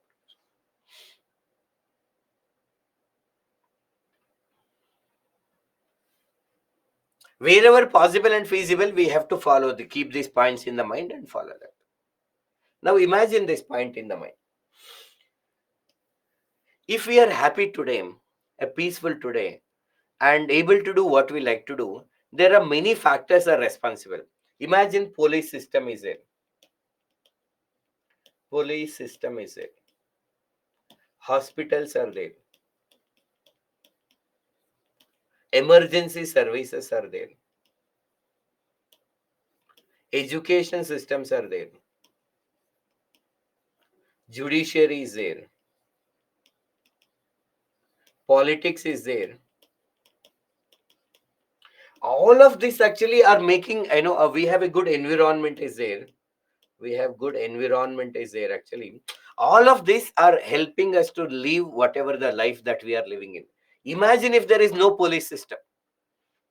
No, there is no law and order. If our honorable prime minister comes today and announce that on the occasion of these festivals that is going on, we want to show you the real freedom. from morning 8 o'clock till the evening 8 o'clock, from 8 a.m. to 8 p.m. Anybody can do anything. We don't take any legal action. Suppose if our Honorable Prime Minister says that, can you imagine what all can happen in the society? Just 12 hours of freedom that you anybody can do anything and no legal action will be taken. 12 hours. So much of cruelty will come out. That means that many people are acting as human beings only because of the law and order. There are many God and other things are also there. But even if God is there and if you give 12 hours of freedom, you see the real way so-called human beings will come out. The moment we go out, suppose we can enjoy the fresh air thanks to the good environment that is there. If air pollution is more, water pollution is more, it affects our life. Imagine if no hospital structure, health structure only, we get diseases, it affects our quality of life. Infectious diseases keep on spreading. If there is no education system, no judiciary, no politics, can we imagine our life? If we are all happy today, thanks to all of this. And actually, we are all belong to each other. That's why we say, Sarve Jano Sukhino Bhavantu. Let all the people be happy. Sarve Jano Sukhino Bhavantu. Because imagine we are all holding hands together, though it is not appear like all of our actually some 20 people are holding hands together. Now, suppose if I make this movement, it has an impact on all the 20 people, though we are because we are all connected with each other. I causing some air pollution here, not only affecting me or somebody, it may affect the whole society. Somebody does something that may spread corona, actually, we are also get the problem with that. So we should know that all individuals are a part of larger community. We say the world as community, all are connected with each other. We all share certain conditions like the quality of the air, the quality of water, the quality of sound, and the institution which are running, upon which our welfare depends. If you want to be happy, this institution should be happy, this condition should be happy. That is why when we take the decision, we need to respect and protect these systems and institutions. We need to respect and protect this institution, and we should not take the decision against this. For example, imagine I am a rich, powerful person. I have made some crime, just example. But because my power, I am manipulating the police system so that actually some poor person got went into the jail, though even I have done a mistake. Example only, okay, not really. Then what this poor person think, okay, these people are powerful, when they have the power they are misusing. If I come to the power, I will also do same thing. They may create a problem to the other two people. Every decision that we take, we need to careful. Are we helping this institution to condition to survive, or are we creating the problem? That we need to think. And taking a decision keeping these points in the mind is known as actually a common good approach. Savi, we will all every time we are giving around 7 p.m. break. So today also we'll give the break. Family, household, marriage also there.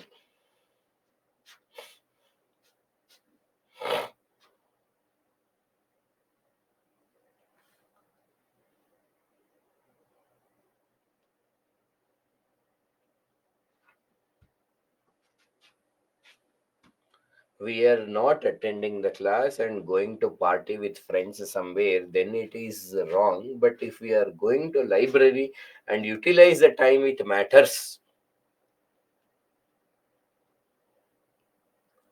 Okay, I'll take once again your doubts actually. You are not somewhere, it's okay. But if you're not, why? If you're while not having, while it matters. Okay, I understood.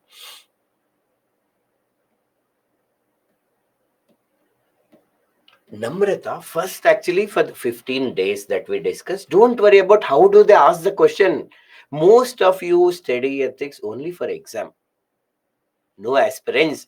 First study with a curiosity to understand, curiosity to know the ethics, curiosity to know geography, curiosity to know the history, polity and everything. How do they ask is their problem. That is the second part of preparation. Though in the first 1 year, normally when you attend the coaching classes, it is not advisable to read for examination. We have to read with a curiosity to understand, okay, these are the points we need to keep in mind. Anyhow, we'll discuss the few previous year questions, then you will understand it later. But remember, every point, sir, we study only for examination. No. How do they ask actually? Now, if they, I can create 100 question based on this. In fact, there may be some institutions, topper may say some faculties, how do they ask? But remember, that is limiting. Let them ask in any way. That is not in our control. Knowing the content and be ready to use the content in however it is required. That is what we should be ready to. How they will ask, that is their problem. Yes, I will give the actually example also after the first one.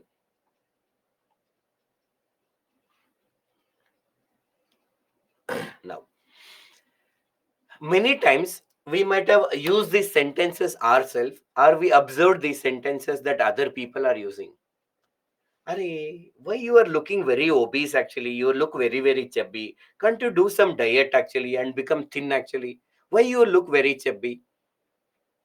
And see, why are you doing this puja? You are not supposed to do this puja now. You are very superstitious. Being a civil servant, you are doing puja. You are very superstitious.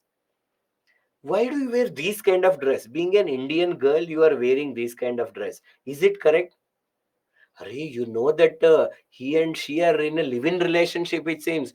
You, how bad actually India is going. That Ramu and Lakshmi, they are in live-in relationship, it seems. Very bad actually. Hurry, you know this actually. This person, married person, belong to the another caste, another religion. You know that lady, she always takes alcohol up. I get irritated when I see her because she takes alcohol. Arey, don't like these people actually. They eat pig. How can they eat pig actually? Like these, some of the words you might have heard, right? When we say all of this, what all we are doing is violating the rights approach. If any person who is more than 18 actually plus, they have the ability to choose freely how they want to live their lives. Somebody is, suppose I have time, I have money, I have other resources actually with me.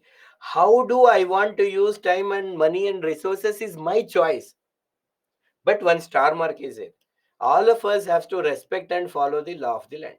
If we violate the law, then there will be a consequences. But keeping the law in the mind, how to use my time, money, and resources is my choice.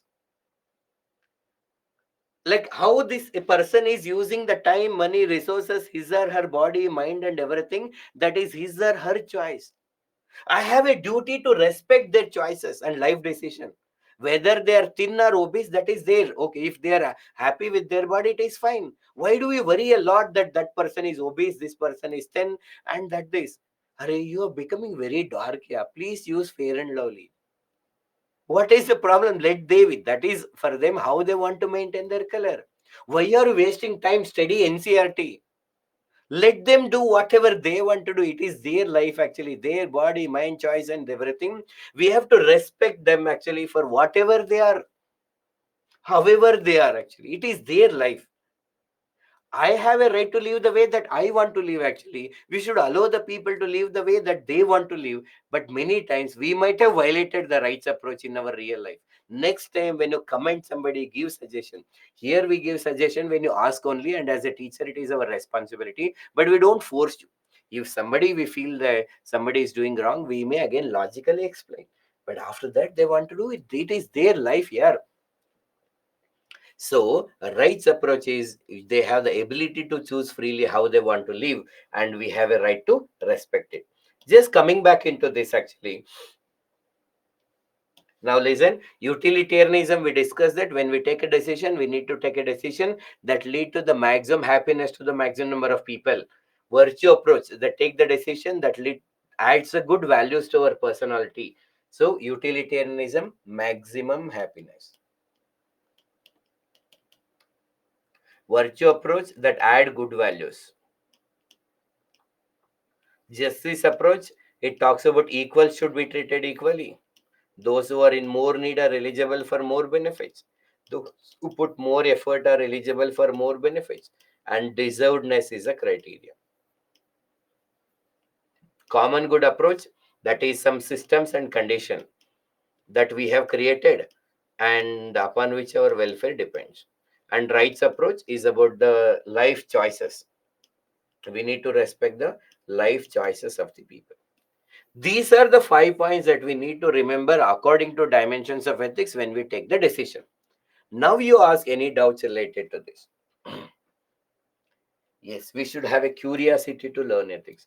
Any example for the common good approach? So Rutika, so common good is same. Like police system is there. I should not violate. Whenever I take a decision, I should respect it. Environment. We should not responsible for causing environment pollution. As much as possible, we should contribute to the environmental conservation. Why? Because I may think, Array, I just violate, nothing will happen. If everybody does the same thing, in whatever the way that is possible, I should protect environment, I should respect police system, I should follow the law and order properly, I should pay the tax properly. All these are created for our own welfare. Everybody should do their duty properly. As a teacher, I should teach properly. As a traffic police, they have to do their duty properly. Once you become IAS, IPS, you have to do your duty properly, because when everybody does their duty properly, only common good is approved, achieved. Mishra, thank you. So how ethics contribute to social change? If we are ethical, people will learn what is ethics and they will change. Sudha Murthy has changed the people to come out of the system of Devadasi. If we are ethical, people like again Narayan Murthy, Sudha Murthy, Kailash Satyarthi, Anna Hazare, Swami Dayanand Saraswati, Raja Ram Mohan Rai, they all brought the social changes. So right approach means everyone has the right to live their life their own way. Yes, Arti, you are right. Keeping the law in the mind, everybody has a right to live the way they want to live. Somebody want to become IAS, fine. Somebody is happy with being a constable, is fine. Somebody want to become farmer or model, everything is fine. We have a right to respect them. Unnecessarily do not interfere. If we really understand rights approach, our life will be happy, others' life also will be happy. Sudha Murthy actually. So, Amit, what is Sudha Murthy? So, Sudha Murthy, she is a person associated with Infosys Foundation. Now, she has done many social work. Actually, there are people who are called as Devadasis in the North Karnataka region. In the Raichuru district is there, where Renuka Ellamma temple is there, where there is a practice called Devadasi, where a woman during her actually teenage, she was married to the god. Deva means god, Dasi means servant. Literal meaning is servant to the god.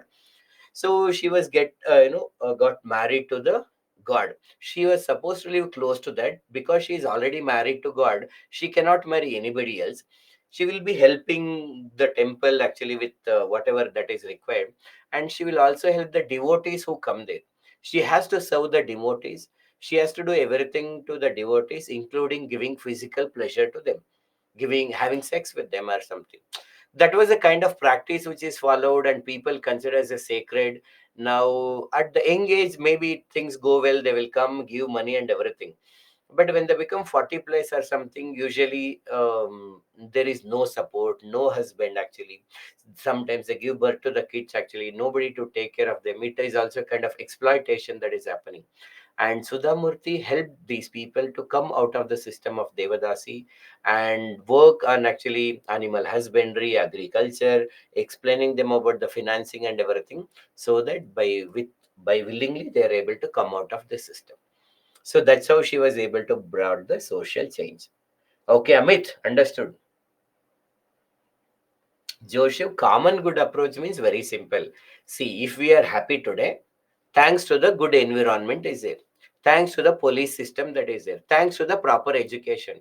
To that is means whatever all these systems and conditions are there, no, that is why we are happy. So when I take a decision, I have to, like as a teacher, I should do my duty properly. When I take decision about environment, make sure that I am not violating the environmental rules actually. I am following the traffic rules. Why? Because traffic rules for our welfare only.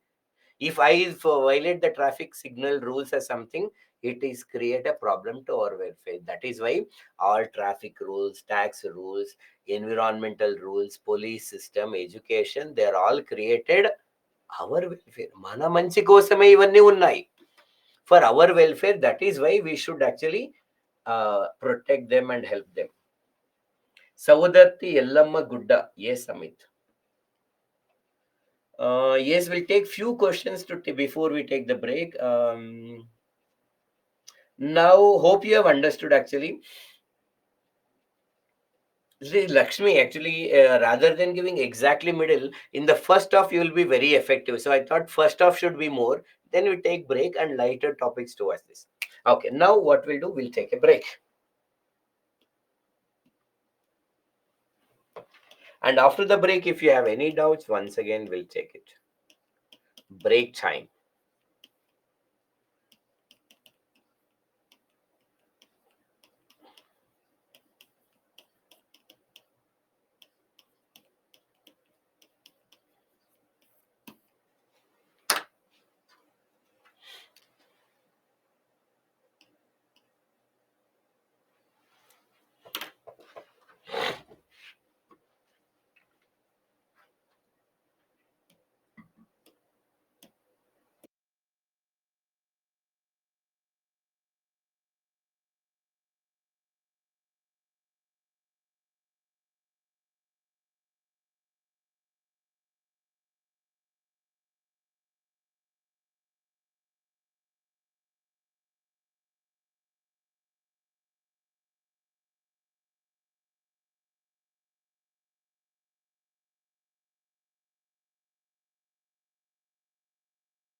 So, hi friends,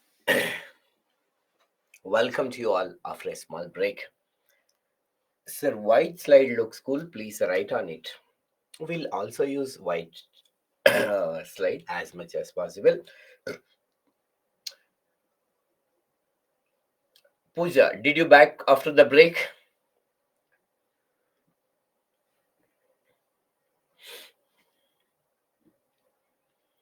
Japanese doctor who can refuse to the US patients after the World War II. So, which approach that is Vivek? In which context you are using that example? So you have to get into more details.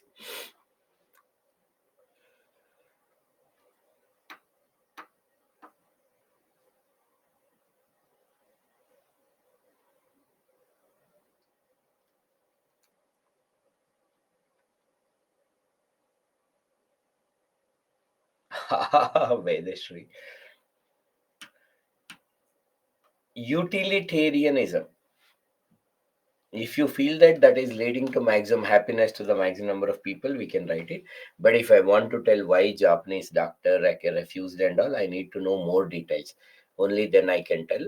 If you are aware of that issue and if you feel that by that decision he is helping the maximum happiness to maximum number of people, then definitely we'll take it. Yes, friends. So these are all the topics that is the five dimensions that you have to remember. Any doubts about these dimensions before we move ahead?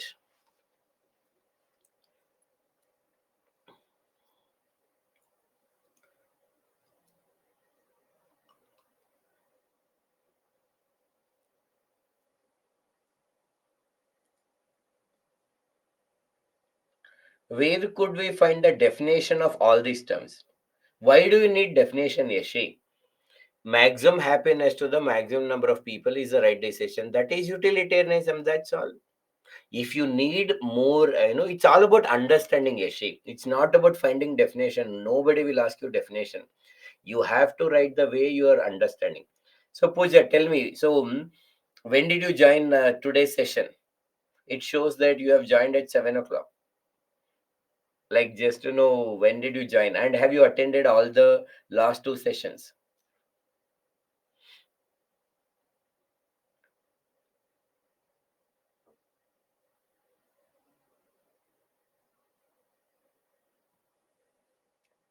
So, okay, so no need definition. But suppose you want definition, as I said, there is a blog I have been referring to, Ethics and Essay by Sri. In that, there is a more detailed notes available for these topics.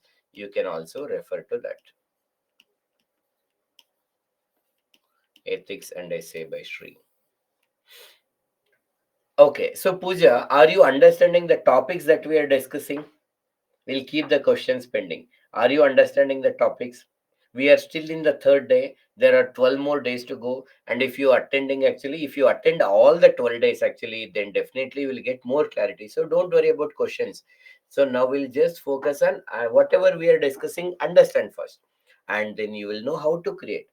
Okay, first knowing the content. Yes, friends, let's we move ahead. Now, as you want some questions also, there's a question in front of you now. And please have a look at this question and try to create the answer. Think about it. Just try. And after 3 minutes, we'll discuss the answer. Take 3 minutes.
Try the meaning, examples, arguments, opinions, anything about the question.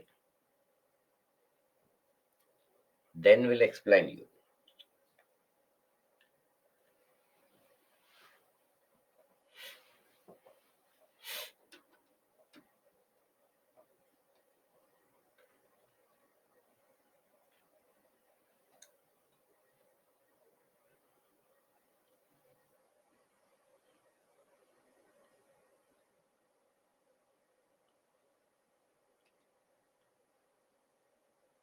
Good attempt, those who are answering, but let's we see how far it is right or wrong.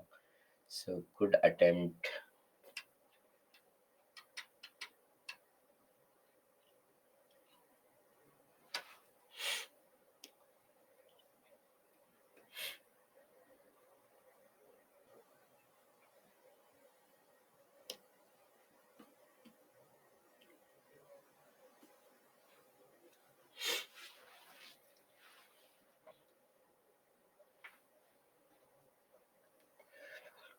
Moral reasoning, all the definition we need to write and the cause we need to.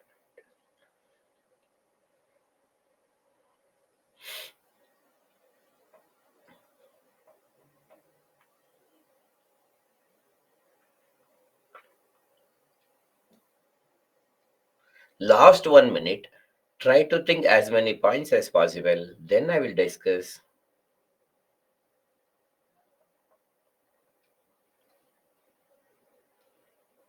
It's good to interpret whatever you feel appropriate and learn from them.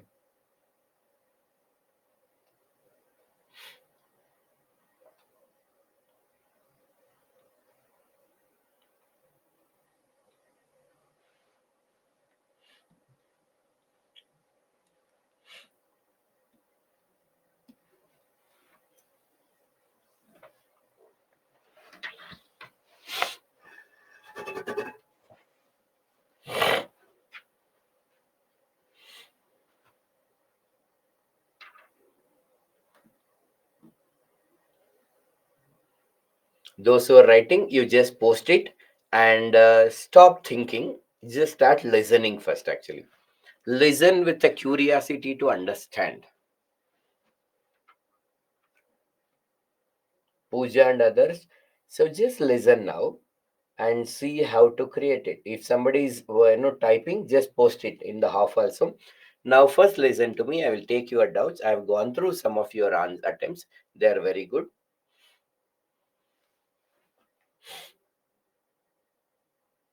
Okay, now listen to me. So the word ethical values.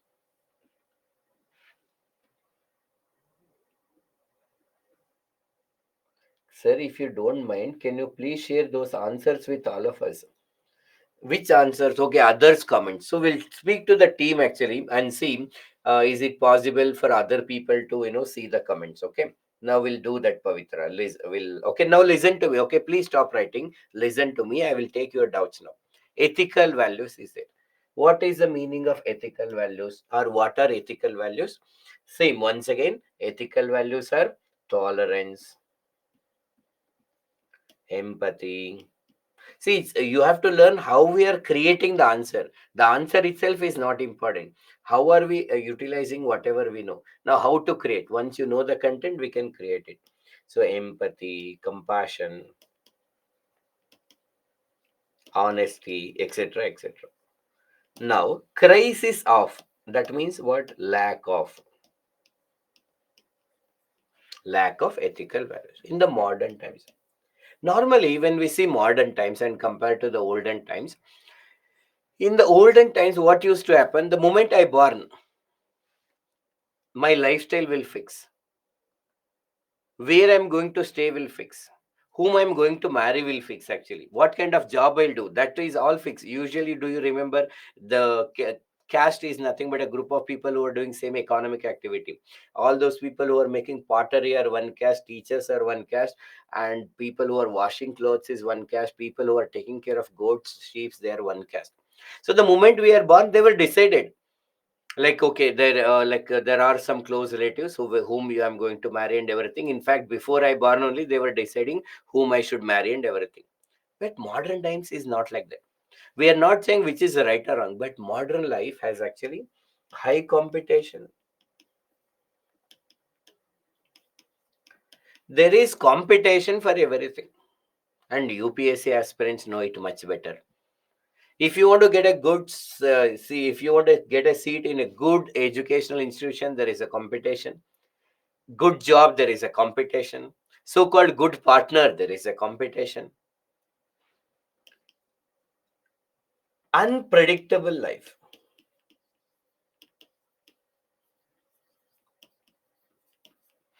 Life was predictable earlier comparatively. Now it is unpredictable. What happens? So suppose I'm working in an organization. My dream is in next 2 years I want to achieve this post, then this post, that post, everything. I'm working hard, and I go home today evening. I may get a message, sir. From tomorrow you no need to log in actually, or you no need to come to the office. Whatever the remaining salary will be sent to your account. Shock. You have not done anything wrong, but still normal layoffs will happen. So unpredictable. You had a dream, and now everything is gone. You are in relationship with a person, and you have planned that you are going to marry, have kids, honeymoon, everything you have planned actually. Oh, first honeymoon, then kids, and everything is planned actually. But one day the partner may come and tell that actually, I think the things are not going well actually. I think it is a time to break up. So unpredictable life. Many times mechanical life. Most of our decisions are taken by somebody else. So I don't, suppose I just example, somebody may feel I don't want to work, but I have to work because EMI have to pay. So daily morning routine, wake up actually, maybe just go to walking, then get ready, come to office, go back home, sleep, that this actually. So there have to works are so much. People want to live with freedom. I want to live the way that I want to live. So these are some qualities. We are not saying it as a right or wrong. So crisis of, so in this way, every word you need to decode and you will find an answer. How? We will see. Is traced to the narrow perception of good life. Let us we understand this. Now see, listen to this important part. So there is something called good life. Uttama Jivana.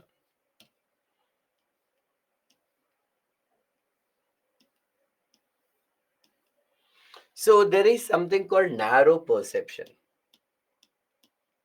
There are two kinds of perceptions are possible with respect to the good life. One is narrow perception. If there is a narrow perception, sir, where do you get this narrow perception? No, from the question. Narrow perception of good life. If there is a narrow perception, there should be what? Broader perception. Sankuchita drishtikona, Vishala drishtikona. Now, what is narrow perception? Whenever I think of good life, I'm just thinking about me and I don't care for other people. Whatever is good, that is good to me.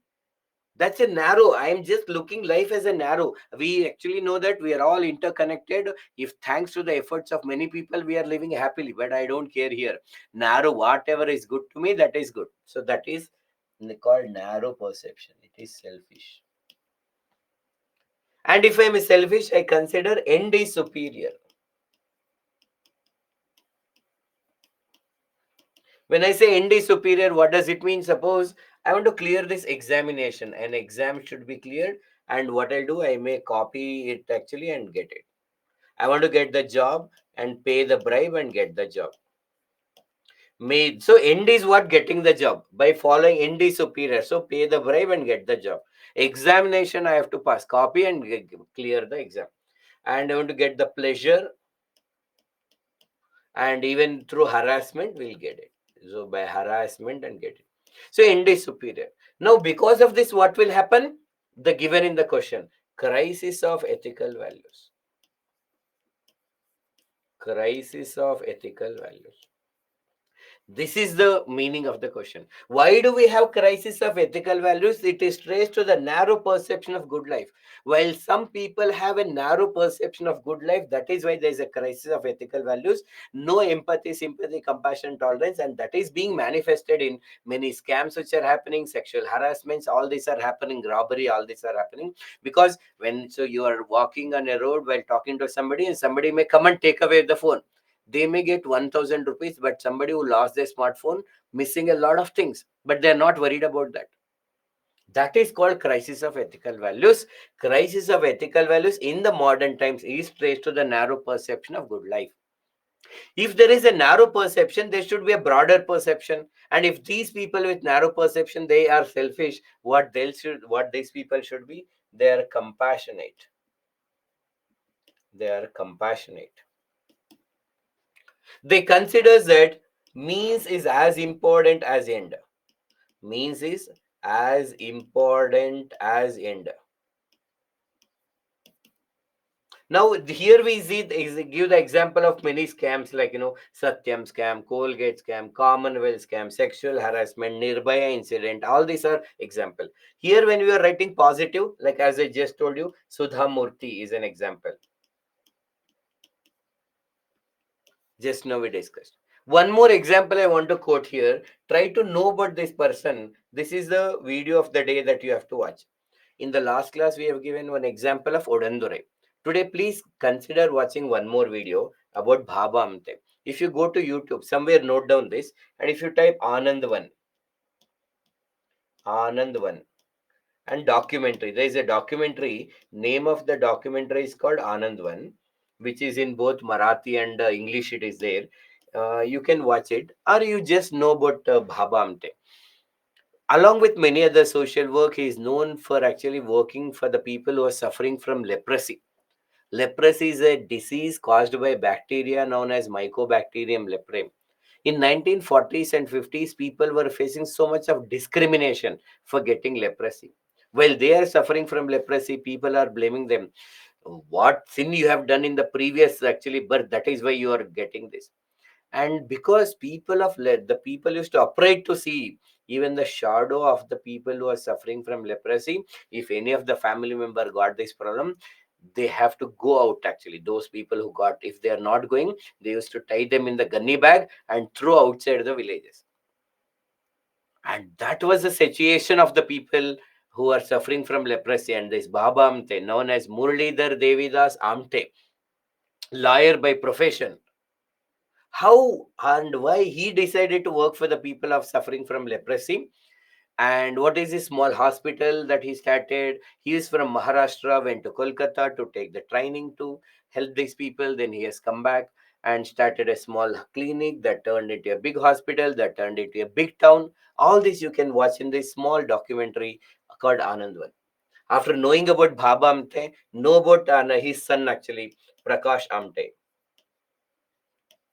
He has extended this compassion to the next level. So there are many other people are there. We will use this opportunity to know about these people. So today's homework, actually video related homework, watching a documentary called Anand. Now they are compassionate. They consider end is important, being happy, but we should follow the right path. And this is leading to crisis of ethical values, and this lead to the peaceful and stable society. Peaceful and stable society. This is the flowchart that we can create in the examination hall just by using the content that is given in the question. Now coming back to this, so discuss, the here directive word is discuss. Discuss literally should not be discussed. It is go into the details of the issue. So today we have the crisis of ethical values because of the narrow perception of the good life. That is the meaning. So you can start with that. I know. We see the incidents of Nirbhaya, Disha, 2G scam, and Commonwealth scam. All this, according to the above statement, is associated with the selfish perception or narrow perception of good life among some people. That is a simple explanation. Or you can write what is ethical values. What is ethical values? You can write in introduction. You can write an incident, nearby incident, or something. You can start with an example. Now, after writing, actually, or you can write what is good life. Sir, you say, sir, R, tell me one only. No, there is no one. Why do you restrict? You can write what is ethical value. You can write what is good life. You can start with an example. You can explain the meaning in a different ways. All are fine. After writing the introduction, and then you will talk about in the modern days, we see many incidences like the Disha incident, nearby incident. Give some example. 2G scam, what is a 2G scam? Commonwealth scam. All this is because of the because many people consider good life is life only to them. They are not concerned about the impact of their decisions on the other people. These are leading to sexual harassment and other things. And then you will write this flow chart. You may consider this flow chart. After writing the flowchart, modern days is also known for the people who are compassionate and they consider means is as important as in. For example, Bhaba Amte, who worked for the people who are suffering from leprosy. Sudha Murthy, with her 20 years of effort, she was able to bring out the people who are suffering from the system of Devadasi. So after writing that actually, but we need to create a society where more and more people are ethical and follow the golden rule of ethics. Hyphen, we should treat the others the way we want to be treated. In order to achieve that, there are two people who can play an important role. They are parents and teachers. Now, what is that? In the introduction, you write the meaning of the statement with much more broader sentence. In the body of the answer, you explain the statement with the help of examples. You explain with the help of the examples and flowchart. Now, in the conclusion, you give suggestion how to create an ethical society. This can be the pattern for this particular question.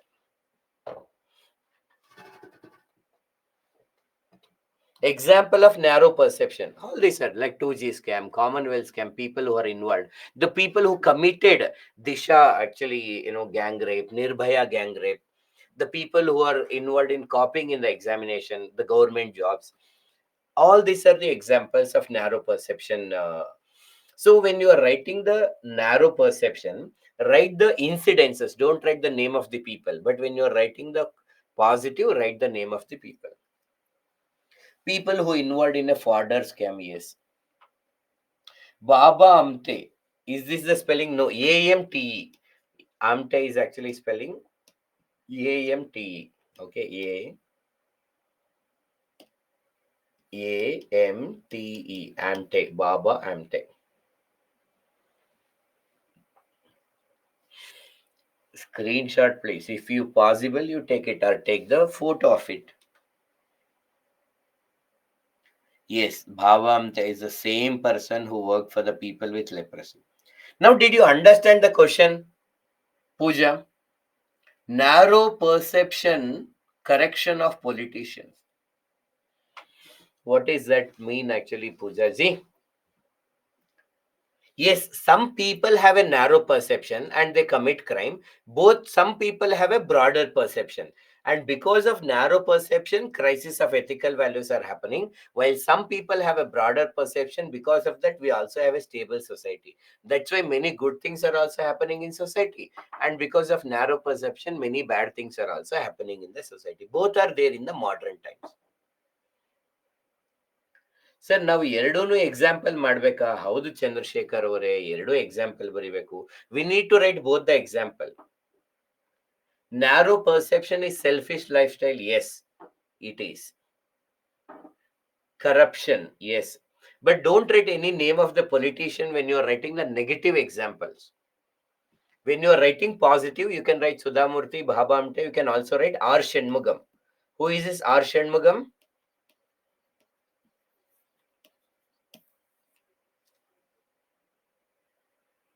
Odandurai, not IAS, Pooja. That's why you should attend all the classes. No problem. He's U. Sagayam is an IAS officer if from Tamil Nadu. R. Shanmugam, he was the Sarpanch of this Panchayat, Odandurai. Sir, which both example? Both positive and negative example. Negative example of harassment, positive examples of these people. That is a both example, Mr. Vivek. Yes, friends, did you understand the question? Now, any doubt?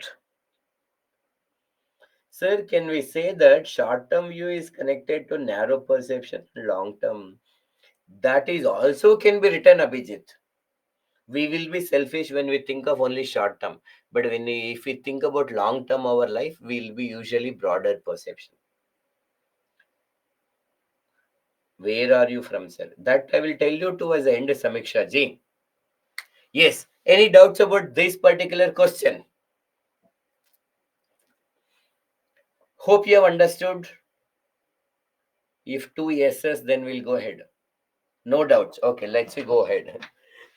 No doubts and answer. Sir, for this question, only narrow perception is needed. Amit ji, the question is about discuss. When the answer is discuss, we have to write the both the perception. Some people have narrow perception, that is why crisis. But the modern times is also known for the broader perception.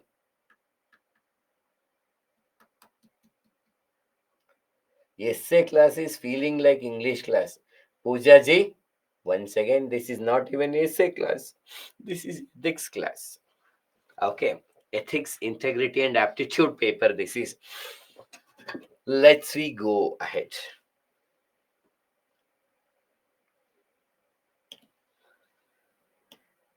Okay, now we are going to the another topic that is called ethics in public and the private relationships.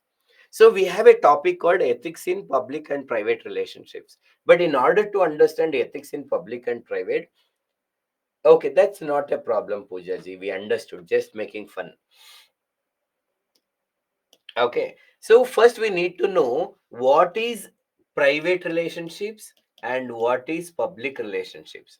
Can somebody tell me what do you understand by the term private relationships and public relationships?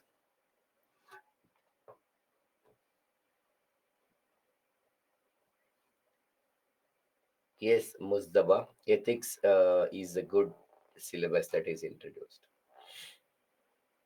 One to one is and one to many according to Namrata. So if one to many relations are there, that is public.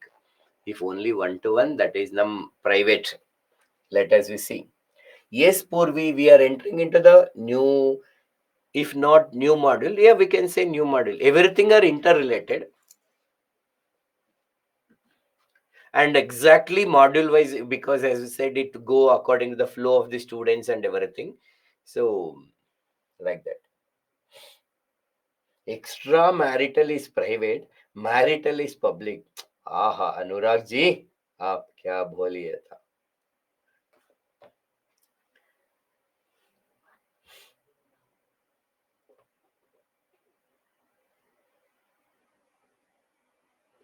Private means few people, public means all people. Then give me one example for private relation and another for public relation. Jansi Rani. Private means particular person, public means society. I'm reading many comments. I'm just taking some comments. Okay, go ahead, go ahead. Facebook friends are public. College friends are private. Wow, wow.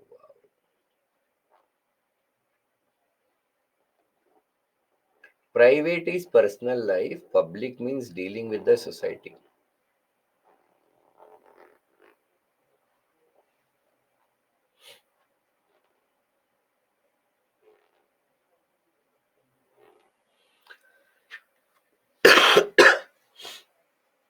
Okay, that's good. Good that you have tried. Now listen to me. Okay, I'll take your doubts.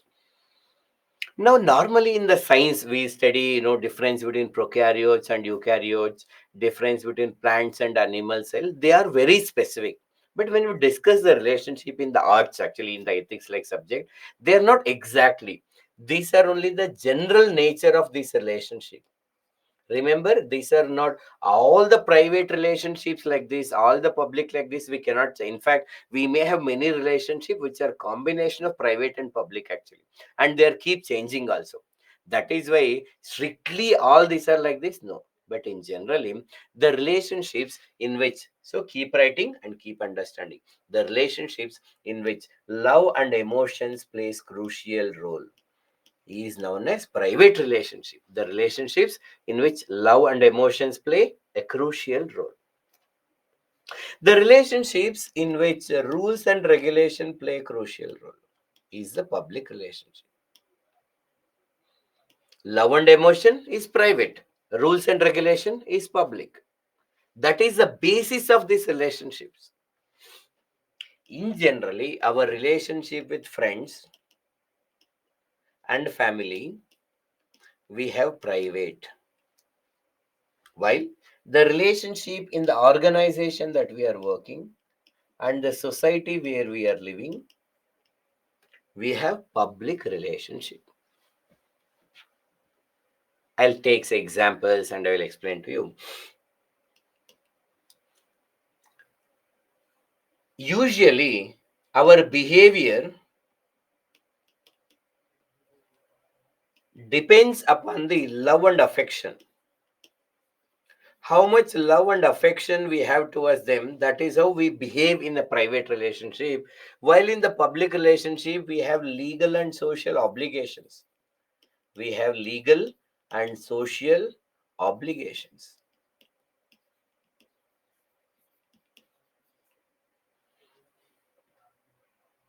In private relationships, we accommodate imperfections. We accommodate imperfections.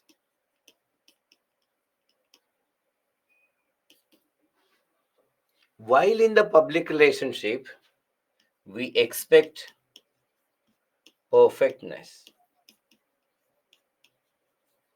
We expect perfectness. Generally, long lasting,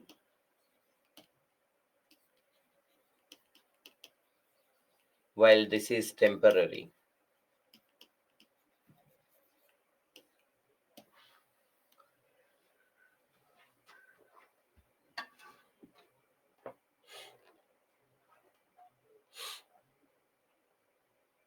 Private relationships dealt personally, public relationship dealt publicly. आहा, क्या definition जी पूर्वी.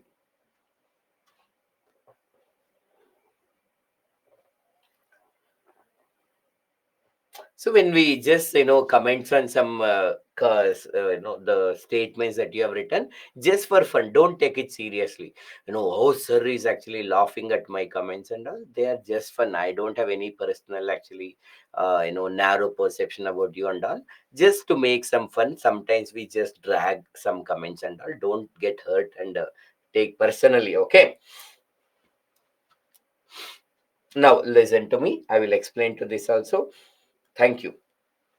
So the relationship with our family and friends, they are based on the love and emotion. That's why they are called as informal relationships. Informal relationships.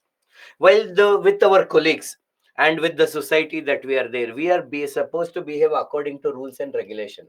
That's why they are called as formal relationships. Suppose imagine, like, here also, even in the online class, I generally imagine we are sitting in an offline class.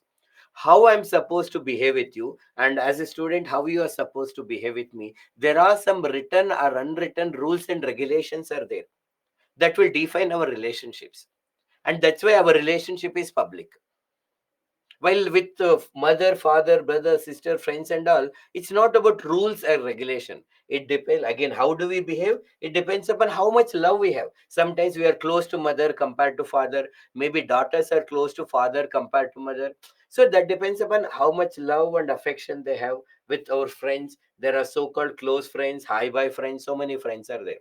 How do we behave with them? That depends upon how much love and affection we have. But in the public, there are some legal and social obligations are there. Suppose we are going to a temple, we which kind of dress we need to wear, that depends. There is some social obligation we need to follow. Suppose we go to a temple and we need to go around the temple in a clockwise direction, and I say no, I'll go in an anti-clockwise. Normally not allowed. When we are riding two-wheeler, we need to wear helmet, follow the traffic rules. So our behavior is depends on the legal and social obligation. The laws are written, society has said that's how we should behave. Normally in a western countries, it is considered public showing of affection is considered okay. Like, many times friends actually, our husband wife friends actually, they kiss each other, hug each other and everything. So these are different versions of showing affection, public showing of affection, which is affect okay. But in many of these Indian societies in different parts, we are not okay with that. So so we may have to behave according to the social and legal obligation. In private, we accommodate imperfection. What does it mean? Normally, mother, father, brother, sister, however they are, we accept. Normally, we may never say, according to Chanukya, a mother should have these qualities. Mother, you don't have these qualities. Father, please bring another mother. Normally we don't say. We accommodate the way they are actually. And suppose you book an Uber actually, and you are going, and if driver is not driving well, do you accept it? Normally you expect a Uber driver to drive well, and if they are not, you will give 1 star. And you expect a teacher to be perfect. If we are not teaching well, you give a feedback.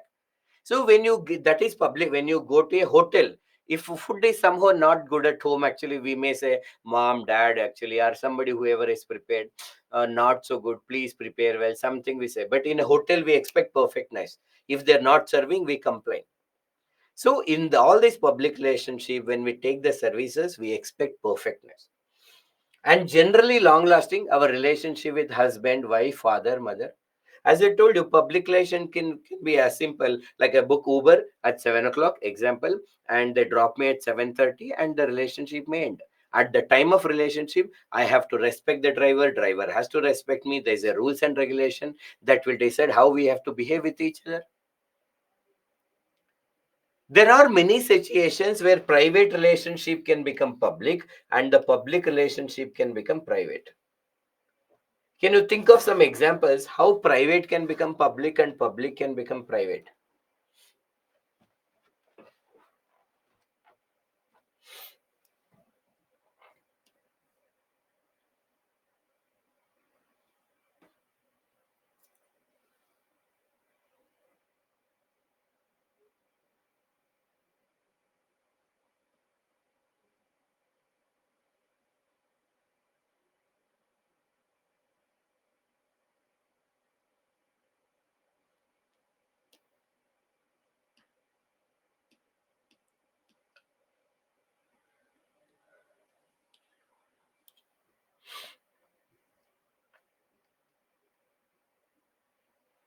Lakshmi says that to Lakshmi is telling this example.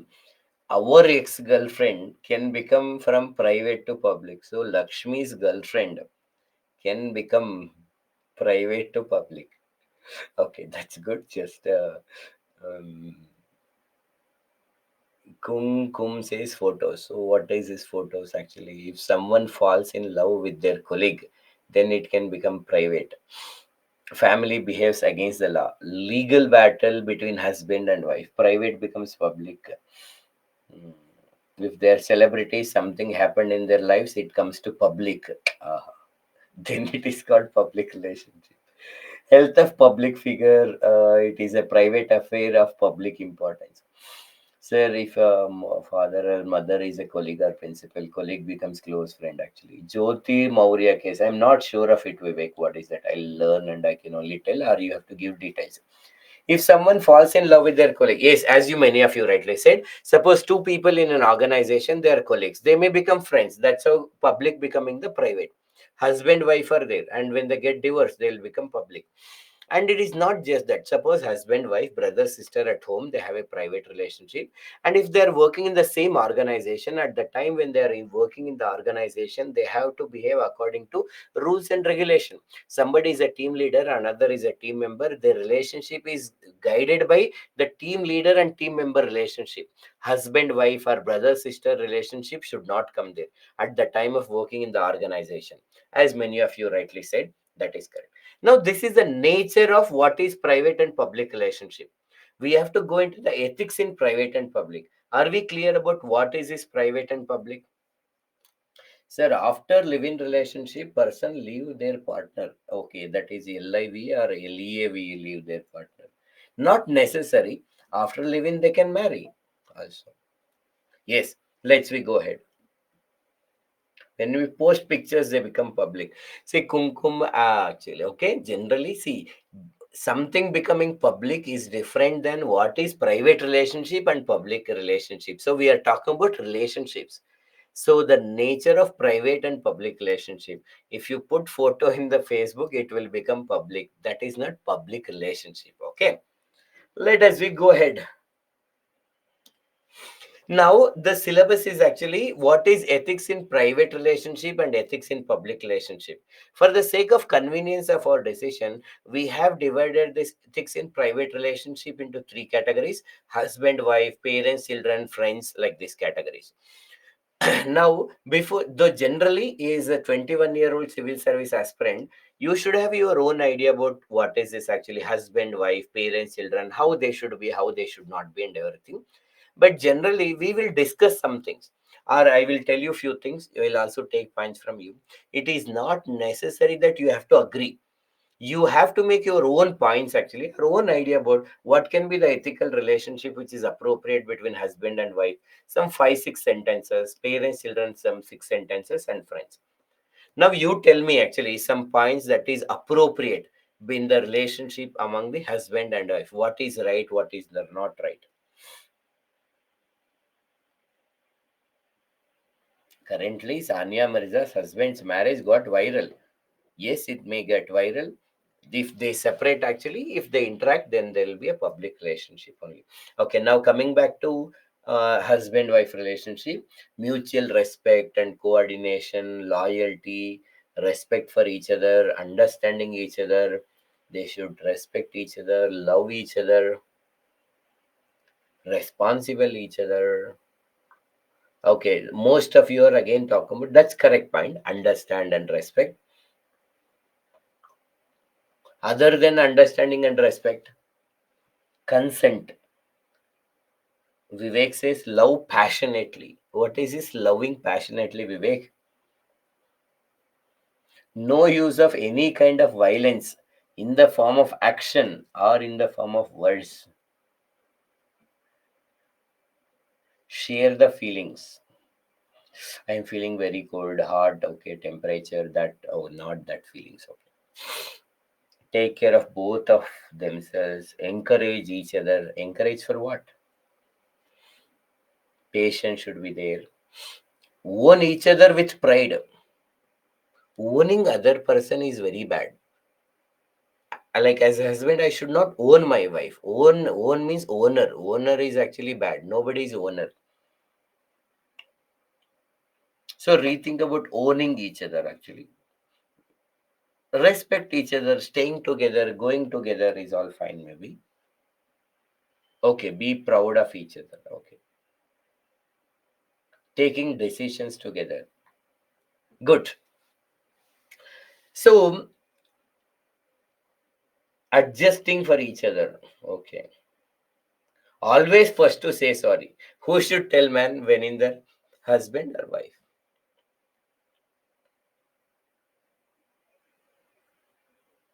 Sir, how to treat in the home and how to treat. Okay, sorry. How to treat in the home and how to treat in family function publicly. How to treat in home and how to treat in family function publicly. See, normally function we can be closer together. It's all only in the formal functions and all, or in a formal setup we need to maintain appropriate, way. It depends on the situation, man. Like in a party, family party, how will be that depends on the mindset of other party members. How do you feel comfortable and all? Who is wrong? That is husband. Always, actually, he should ask sorry. Okay, according to some comments. Okay, now listen to me. Observe these points and see whether it's making any sense.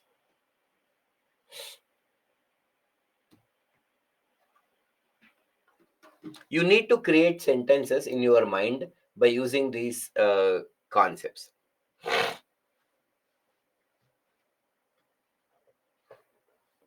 Getting married is the biggest blunder in life, according to Pooja. She already got enlightenment.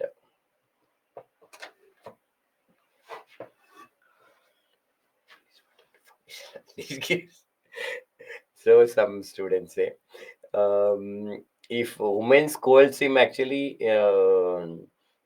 in maybe at home, it is no worries, but at function, at least she should give some respect. There are many people are agreeing with Pooja. Okay, let's we come back to this. We really need to see each other's comments, especially in ethics. Okay, let forget marriage, even relationship is also a blunder. Okay, friends, let us we come back to this our ethics. I will explain all of this actually, including the second last point also, Vivek. Yes, come back to this. Normally, when we talk about this, first thing, the marriage is an institution, definitely one of the oldest old institutions.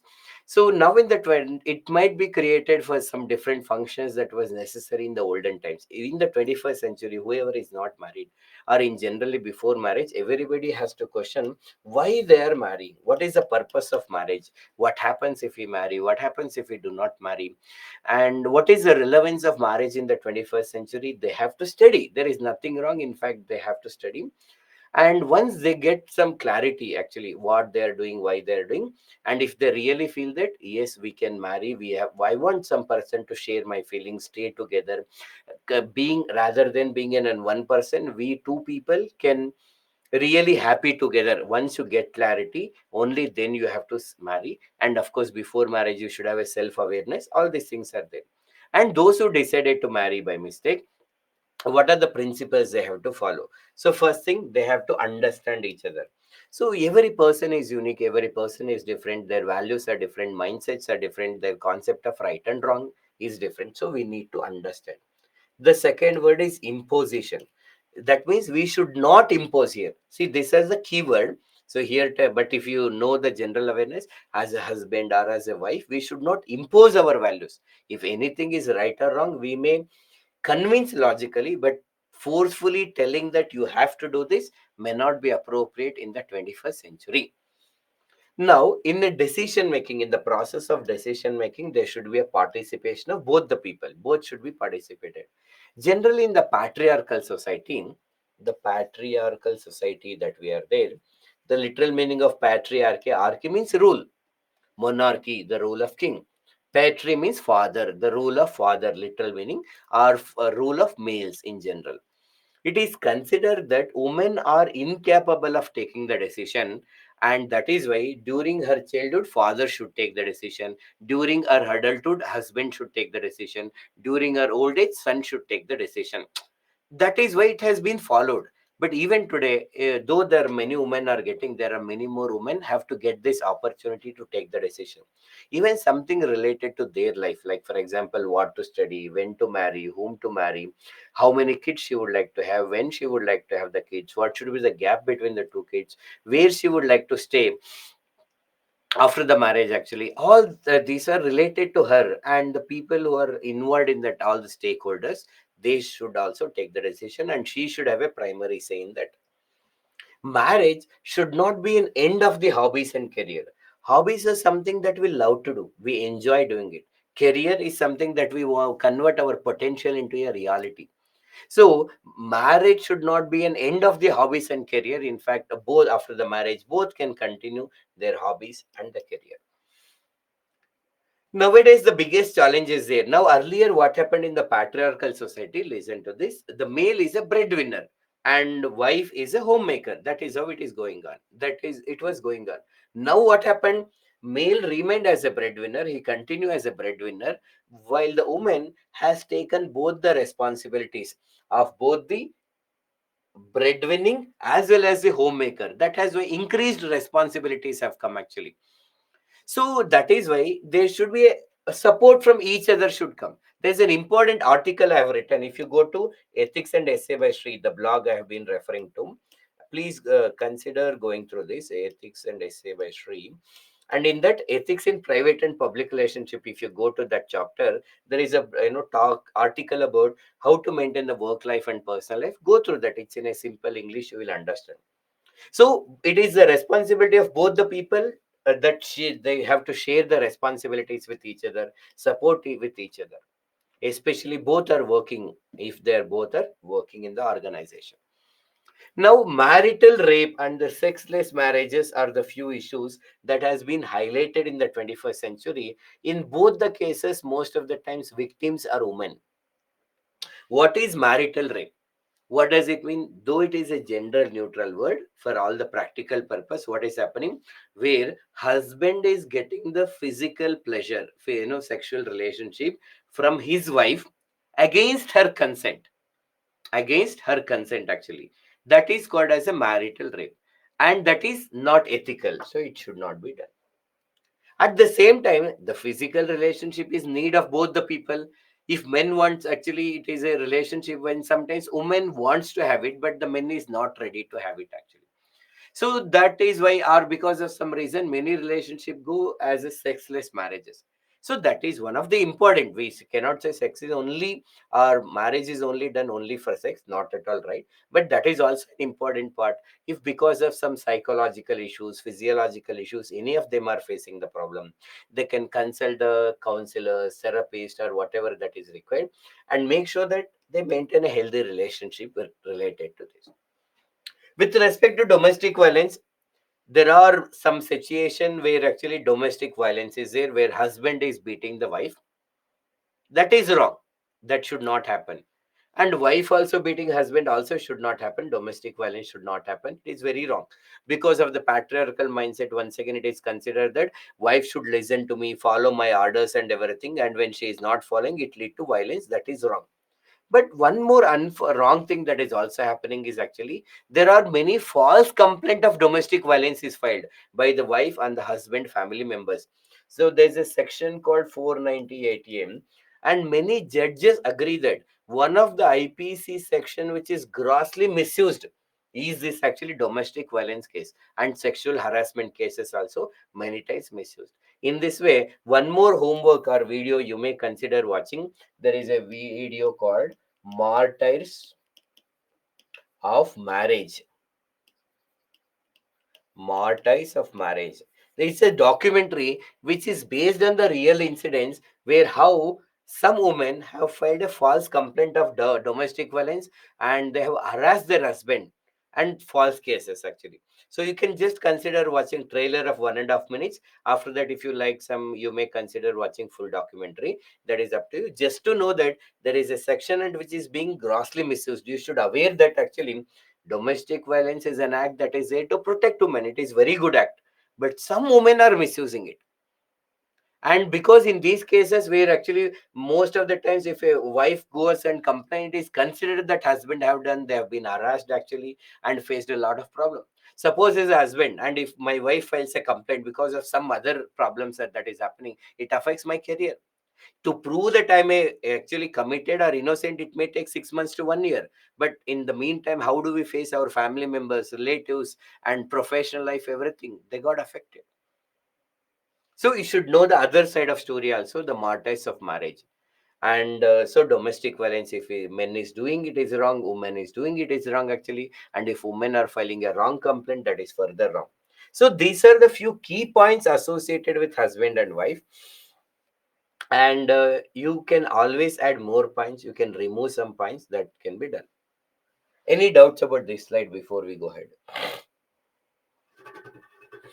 Where is this video? This video is available in YouTube. If you type martyrs of marriage, you will get it.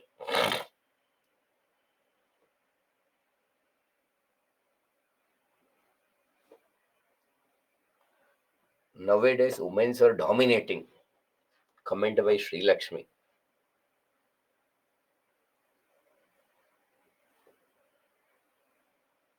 So usually when the husband is being beaten or mentally tortured, it's not equally taken into consideration and required empathy is not given. Yes, it is not given, and there are many men associations are also coming. And yes, we need to concern actually. Men also should be strong.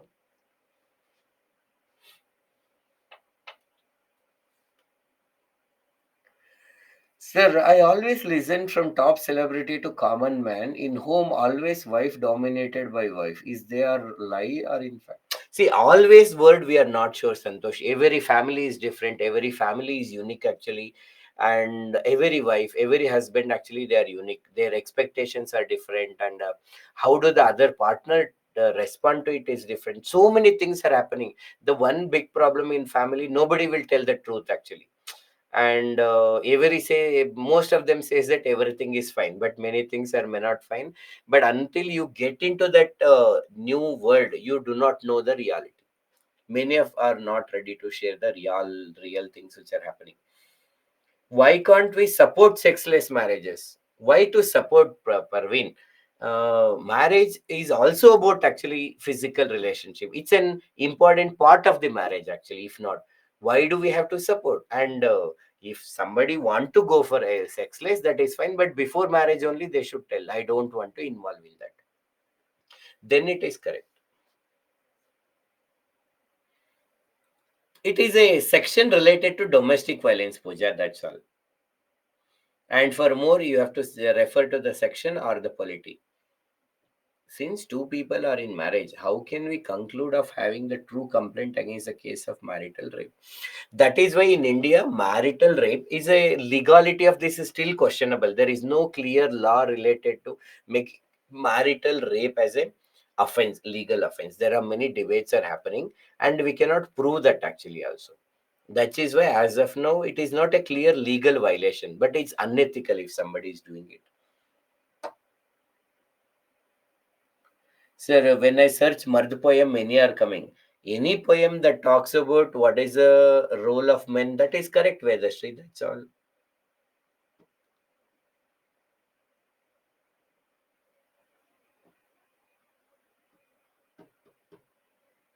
Parvin says, sir, but it should not be. What it should not be?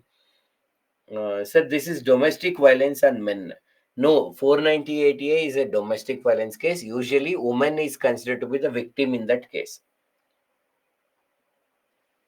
Okay. Now the word is actually a pleasure has come. Let us we take one more concept here. Can somebody tell me what is the difference between pleasure and happiness?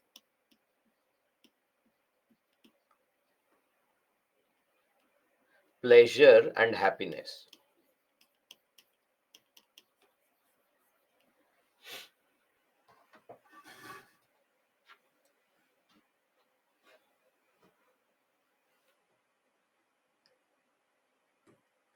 Yes, pleasure is responsible for happiness. Satisfaction is pleasure. Happiness is from internal soul. Where is that internal soul, Tarun? And where is the external soul? Is there is an external soul also? Pleasure is highest degree of happiness. Are you sure? Pleasure is momentary happiness. Pleasure is short term. Happiness is long term. Okay. So, what is the difference between pain and suffering?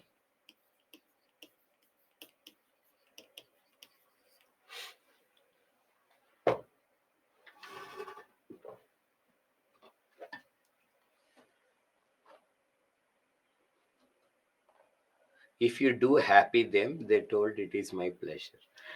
Happiness is informal form of joy. Pleasure is informal joy. Okay.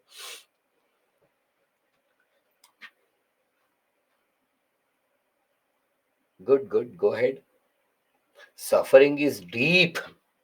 Pain is lenient. Suffering is long term.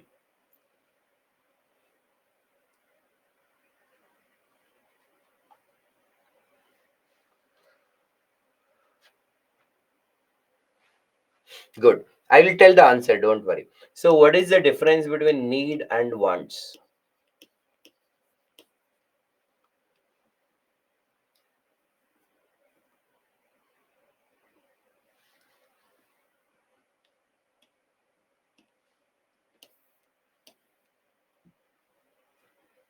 Needs are limited, wants are unlimited.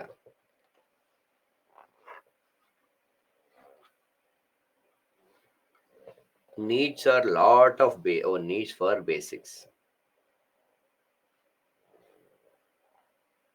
Okay, friends. Let us we listen. As we know, the word art in the arts actually, the word meaning also changes in the context where we are using, how we are using, and all. But generally, if you want to differentiate, one simple way to understand is very simple. See here, the word pleasure, pain, need, all are related to body. While the happiness, suffering, wants, they are all related to mind. So when we eat the food that we like, it's a pleasure. When you sleep well, it's a pleasure. When you have physical relationship, it's a pleasure actually. So suppose I consider that helping poor people is good and I went to an orphanage and spent some good time talking to the people whom we like, spending good time with them. These are all related to happiness. It's related to mind. Pain is related to the body.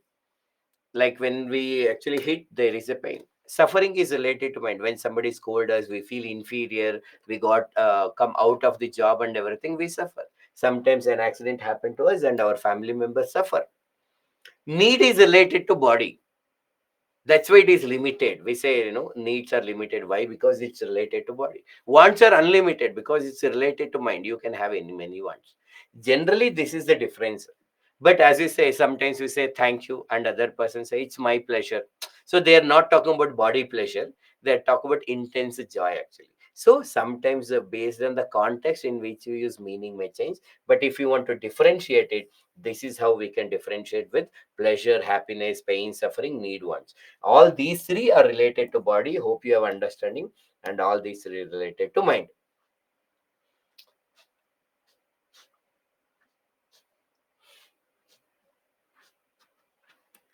Sure, let's we go ahead.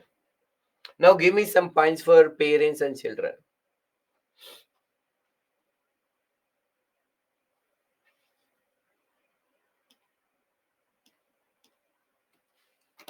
Some points for parents and children.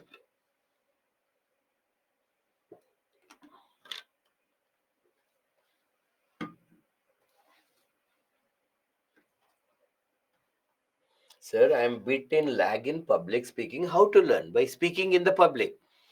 Whenever you get an opportunity, go and speak. If you're in a school, college, or any some programs happen, you learn actually some dance, singing, something, go and perform it. Whenever you get opportunity, utilize it. That is the only way to overcome the public speaking. When you go for public speaking, people will laugh. Let them laugh. You may feel uncomfortable. Let you feel uncomfortable. Just experience it. Practice makes not only man but also woman perfect. Okay, now coming to the parents and children. Mental health should be priority. Empathy, love, respect, responsibility. Sir, parents should look after their child. Good points. Go ahead.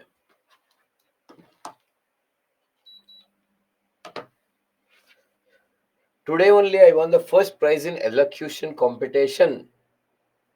That's all actually. You have to just keep on participating, Pooja. Now coming back to this, see, observe these points and see is it any making sense to you. I will explain.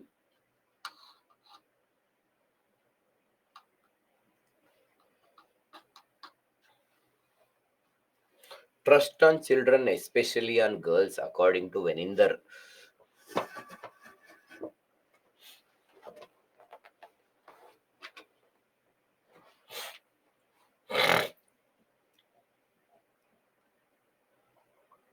Yes, friends.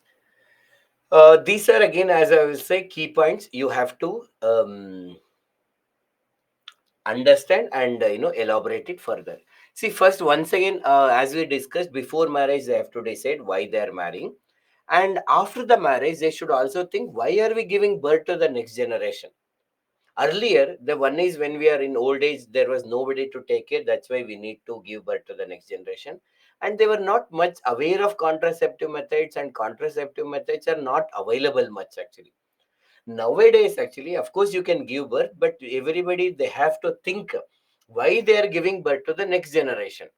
And it is up to them. Like, for example, there's a group of people who are called as anti-natalist. Anti-natalist. So natal related to birth. This anti-natalist group of people who believe that we should not give birth to the next generation. Okay, so that is their opinion. They have their own logics. We feel that we can protect environment by doing that and all.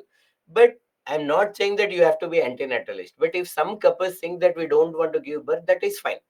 But those who decided to give birth, actually, they have to be ethical. It is like you have to know that at least it is like 18 years of commitment that we are giving to the next generation. If we are giving birth to them, at least for the next 18 years, I will spend my maximum time, money, resources, emotions on the child.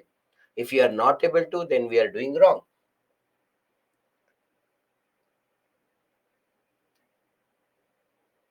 Vedastri is an anti-natalist, it seems. It's good. That's a good choice. And that means good choice. If somebody feels that is good.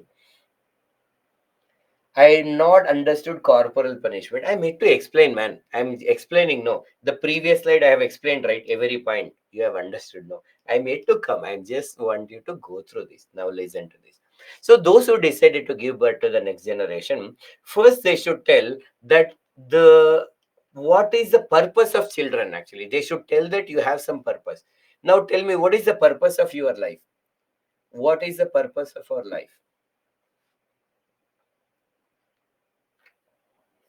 We should tell them that they have a purpose in the life,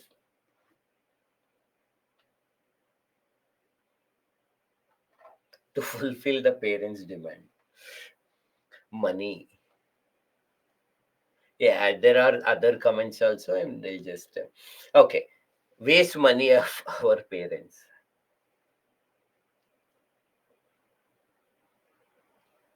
To be second, we should tell that we have to be second.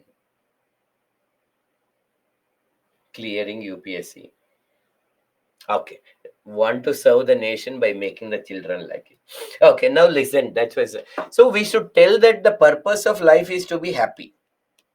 It is not that you have to become engineer, go to America, write a UPSC exam, become IAS. Actually, that is everything. No, you have to tell you are born to be happy. That's all. The purpose of your life is to be happy, and we should clearly differentiate or tell them what is the differences among these three words. Actually, this is very important. So one is selfishness. What is selfishness? Like suppose I think that whenever I take a decision, I just think of myself, I don't care for other people. This is selfishness, and we should tell them that selfishness is wrong. Well, there is a selflessness. The selfless means I should not think about myself. This is ideal, okay, but it is not practical. So we should tell that you have to follow self interest, or you can call it as healthy self interest. Everybody should work with the self interest, only then the country will grow. Or we should tell them that you have to work with the self interest. What is self interest? Suppose if I want to be happy, I need money, I need authority, I need a power. Actually, I need other kind of resources. Actually, or I want some pleasure to be fulfilled. Everything is fine, only that I have to follow the right means. There is a right means is there, I need to follow, and by following that I can get whatever I want to. This is good, we can tell them. But if they want to think beyond themselves, that should be their choice, we cannot tell. And even somebody want to public servant, I will become public servant, I sacrifice everything and I'll work for the welfare of people. No, no need of sacrifice.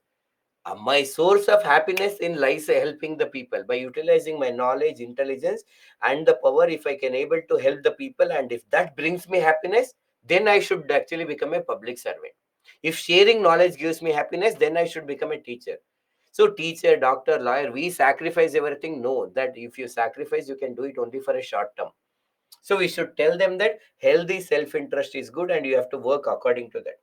Parents should be the role model. As a parents, we expect that actually our children should not smoke. Actually, first parents should not smoke. If they we think like that. Suppose I'm smoking and telling my dear son smoking is bad. It will not work. We are eating pizza and telling our kids that actually, sir, like my dear daughter, please eat fruits and vegetables. Pizza very tasty but not good to health. No, it will not work. We have to be the role model. Sometimes parents do the mistake, then children will tell, Dad, you told this, but you are doing this.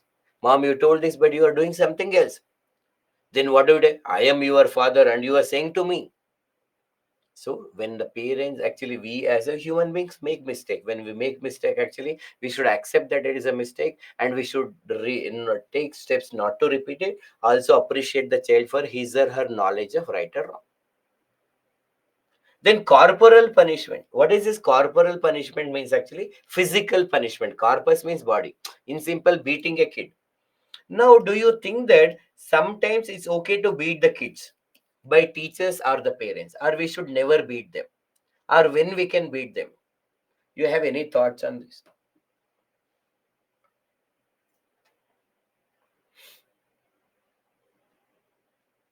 Sometimes we can beat according to this. Till class 3 we can beat. Okay, when the class 3 result came, okay, oh, till now beating. Teacher will call class 3, your son has cleared. Oh, now from today I will not beat. beating is important according to Joshi. It's okay to punish. Light punishment should be given. Mustaba says. When they're suffering anyone, we have to beat them.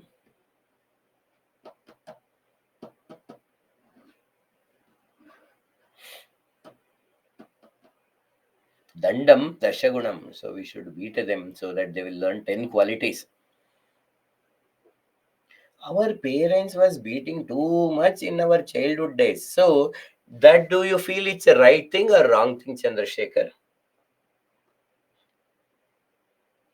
Okay, think about it. Okay, so the what is this beating is actually, of course, there are many debates are there, many psychologists have a different opinion and all. But as a civil service aspirant, so we have should not encourage corporal punishment.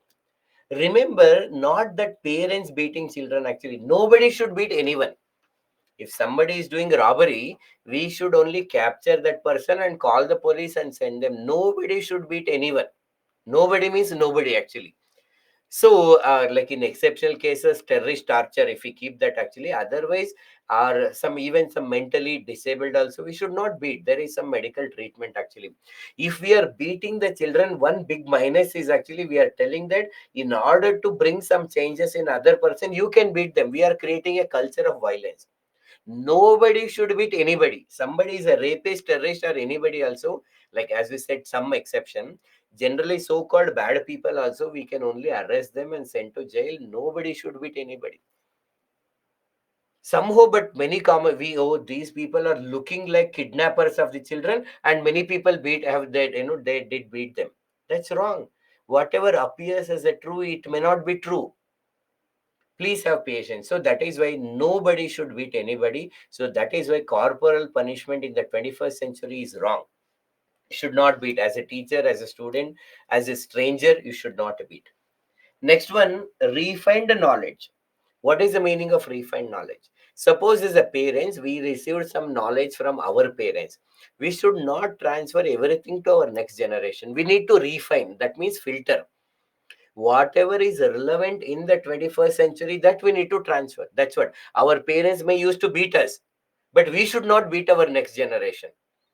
Suppose our parents might have told their daughters actually earlier, you should not talk to boys. Boys are very dangerous. For their daughters, they might have told. No, we should not tell that. Actually, we should tell how to talk to boys, how to maintain healthy relationship with boy, girl, or something actually. What is appropriate, what is not appropriate. Earlier, they used to say, being a girl, you should come to home before 6 o'clock to home. Nowadays, when you go outside after 6 o'clock, also how to maintain safety. For a boy, we can teach that how to respect other women. So that is refined knowledge we need to transfer to the next generation. That is called filtered thought. Last slide of the day is this. These are general points actually. So as a friends, what is very important is the trust.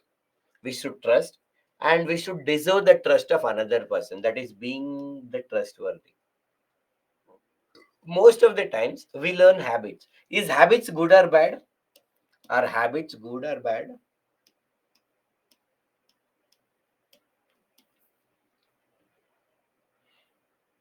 Yes, Samiksha, you can leave. We'll take only few minutes, that's all. So it is both actually. It can be good or bad actually. It depends upon which habit you are following. Like, even brushing your teeth is a habit, taking bath is a habit, smoking is a habit, alcohol is a habit. So it depends on your profession, your goals and aspiration, what is good or bad habits. So usually friends play a very important role in the inculcation of habits. We learn so many habits, both good and bad, from our friends. As a friend, we should not inculcate bad habit in our friend. Whenever we require, we need to support, guide, and share the emotions, feelings, resources that we have. If our friend decide not to share some opinion, some of the decision, or some of the information, we should not try to follow them and find out. We should respect privacy. We should respect the choices of the individual and allow them to be whatever they are. Rights approach. And whenever we are trying to control, criticize, rethink, is it really necessary? Unnecessarily, we should not control them or criticize them. These are few general points related to ethics in private relationships actually. Ethics in private relationship. Again, there may be some case studies may be asked from this question, a situation they may give what is right and wrong, you need to think. This is a general discussion that you should be aware of it. As a part of video recommendation, we told you to watch Mard poem. Some poem is there, try to know 2 to 3 sentence, search in the internet, you will get it. And Anand one documentary about Baba Amte. And Martyrs of Marriage, just some half an hour you may consider watching. These are the video recommendation. And by going through our blog, you have to read Ethics in Private and Public Relationships. That is in the Ethics and Essay by Sri blog.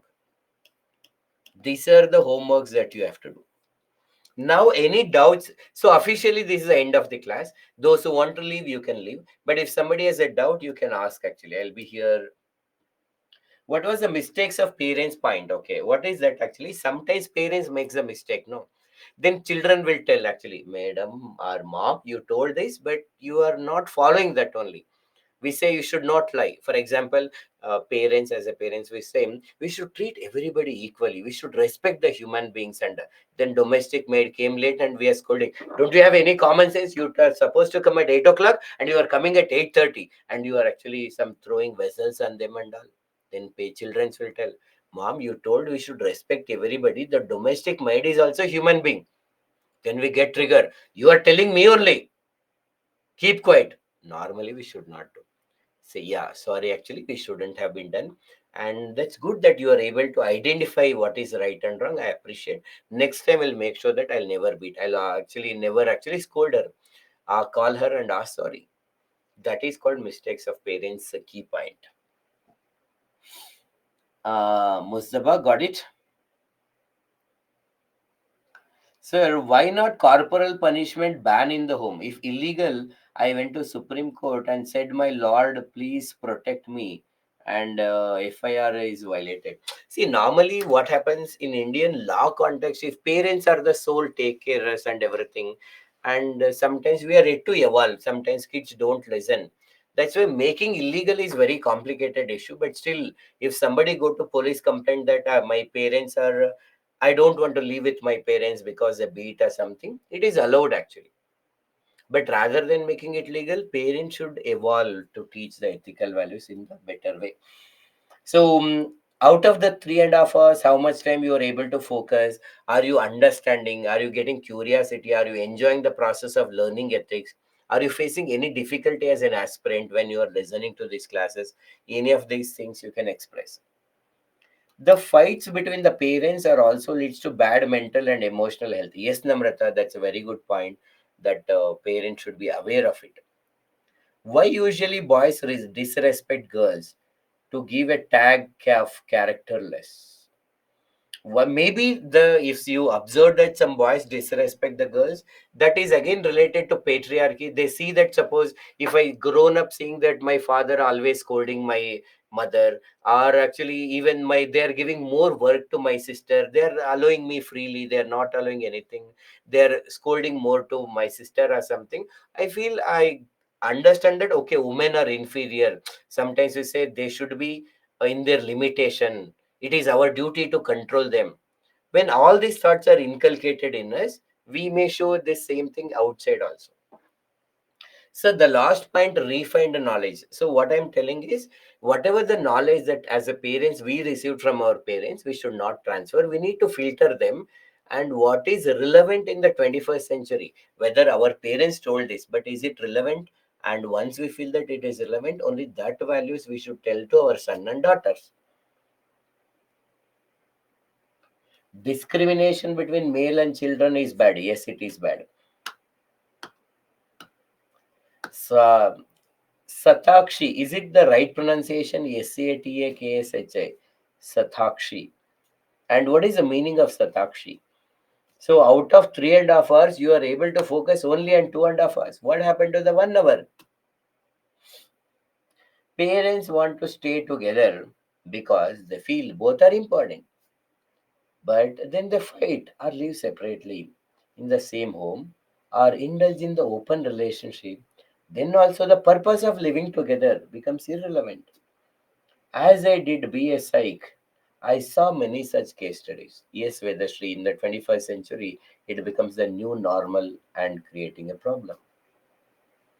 Sir, when question on this, she can write this point and give examples and explain more these points. Yes, we can do this. Last point under the friends. So it says that we should not control or criticize our friends unnecessarily. When we try to criticize, why do you do this? Why do you do this? Don't go outside unnecessarily. Why do you watch so many movies? Why do you roam with that boy, this boy? We need to think it is necessary, and they have right to live the way they want to live. So I need to think twice, and only after that, if I feel necessary, I may try to control them. Otherwise, I should not do that. Trust and trustworthy. Trust means as a friends we should trust the other person, no? And who are they? And if other person, suppose as a friend I have given the money because I trust that he will give back, that is trust. And suppose Mr. Ramesh has given me the money and I told Ramesh that I'll give back within 20 days, I should give back. So then I'm deserving the trust. I should be worthy of the trust. Other person trust that I can help him when he is in need. He can assist me when he is in need. I should deserve, I should follow the promise that I've given. That is called being trustworthy. See, I've just explained refined knowledge. Join. Were you there actually? So I'm explaining again the third time. As a parents, we should not transfer everything that we learned from our previous generation.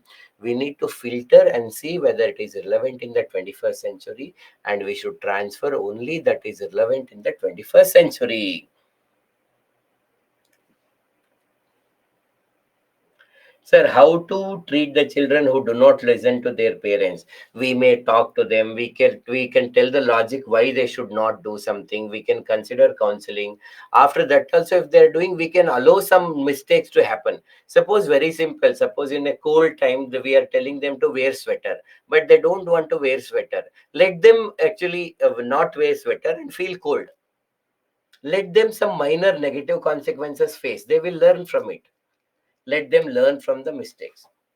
Satakshi means compassion. Okay. How can I know who is your over the best friend? As long as you are happy with your friend, then you are best friend. You are feeling it as a best friend. That's all. No other qualifications are required. Okay, if you have any doubts, don't worry. We will again join. First 10 minutes will be dedicated to the discussion. Go through this actually, whatever the topics that we're discussing, go through the blogs, go through the videos, and do some value addition. Just half an hour at least revise whatever we discussed. So these are all the discussions for today. Hope that today's discussion was beneficial for you. If you have any doubts, issues, or concerns, tomorrow you can talk to me. Please go through this and thank you for your cooperation. We'll meet tomorrow as per the schedule. Thank you.